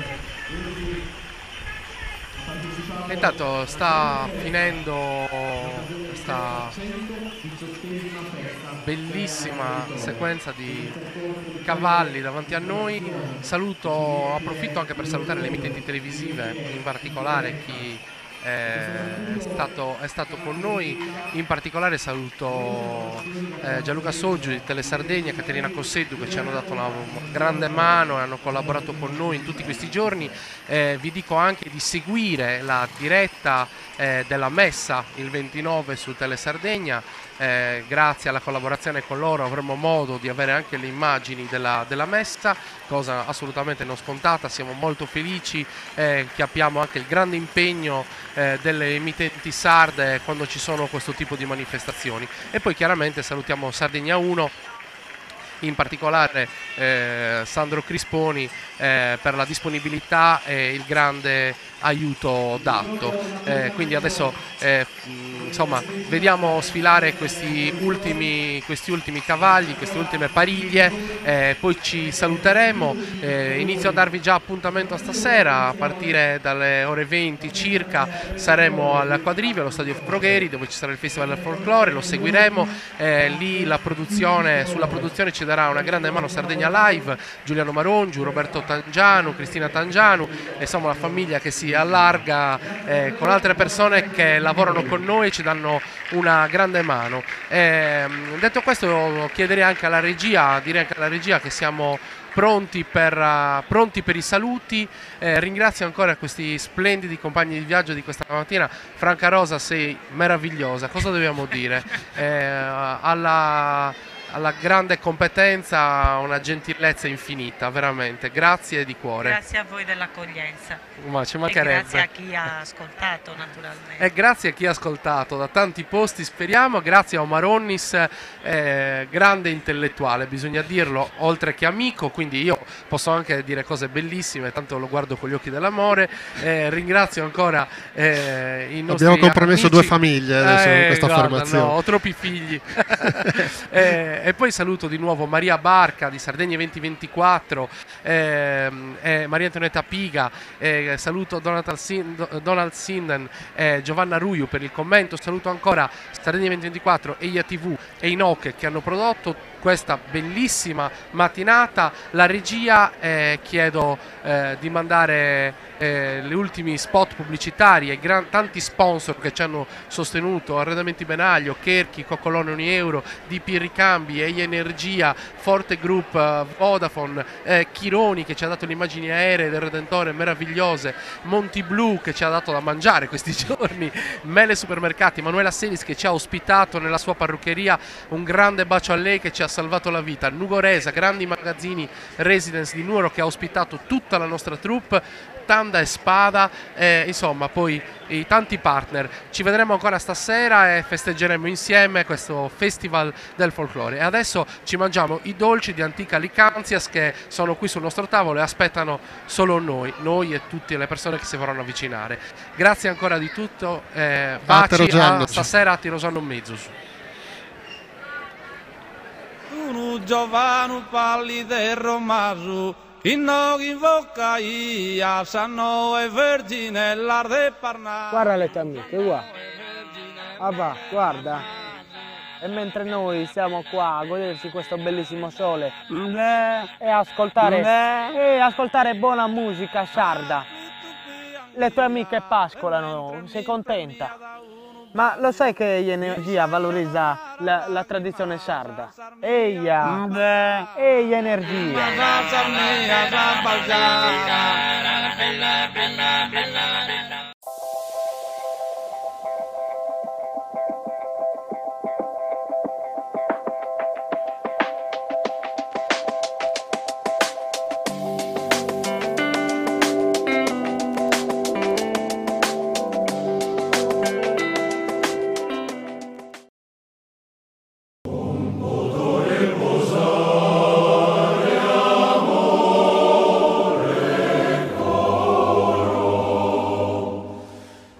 Nasce l'anello. A Diosa non poto riposare. Un gioiello pensato e realizzato dalla gioielleria di Sebastiano Rosas a Nuoro. L'anello a Diosa, simbolo di unione e amore per la persona che ami, lo trovi solo a Nuoro, presso la gioielleria Rosas, in Corso Garibaldi 99, telefono 0784 31 102.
Tu nu giovanu pallido e romasu, inno invoca ia, sanno e verginella de parna. Guarda le tue amiche, guarda. Papà, guarda. E mentre noi siamo qua a goderci questo bellissimo sole e ascoltare buona musica sarda, le tue amiche pascolano, sei contenta? Ma lo sai che Energia valorizza la tradizione sarda? Eia Energia!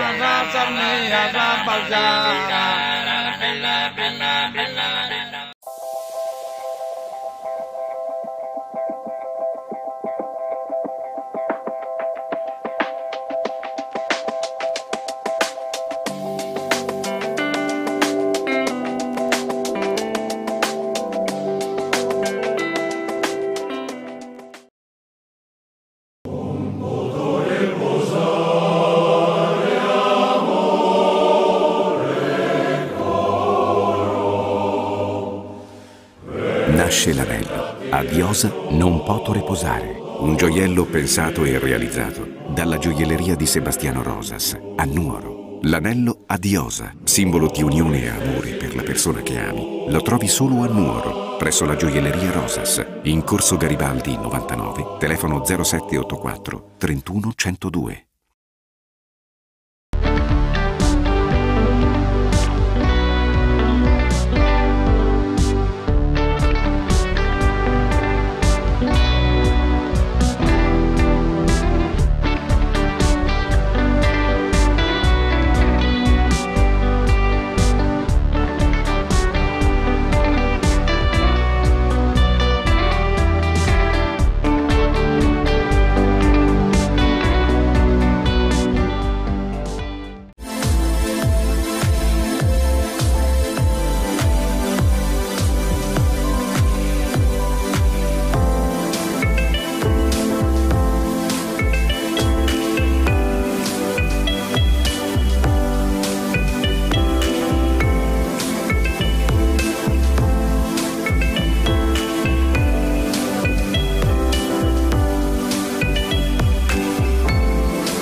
Tu nu giovanu palliderro masu, chi non invoca ia, sanno e verginella de Parnà. Guarda le tue amiche, guarda. Ah va, guarda. E mentre noi siamo qua a goderci questo bellissimo sole e ascoltare buona musica sarda, le tue amiche pascolano, sei contenta? Ma lo sai che Energia valorizza la tradizione sarda? Eia Energia!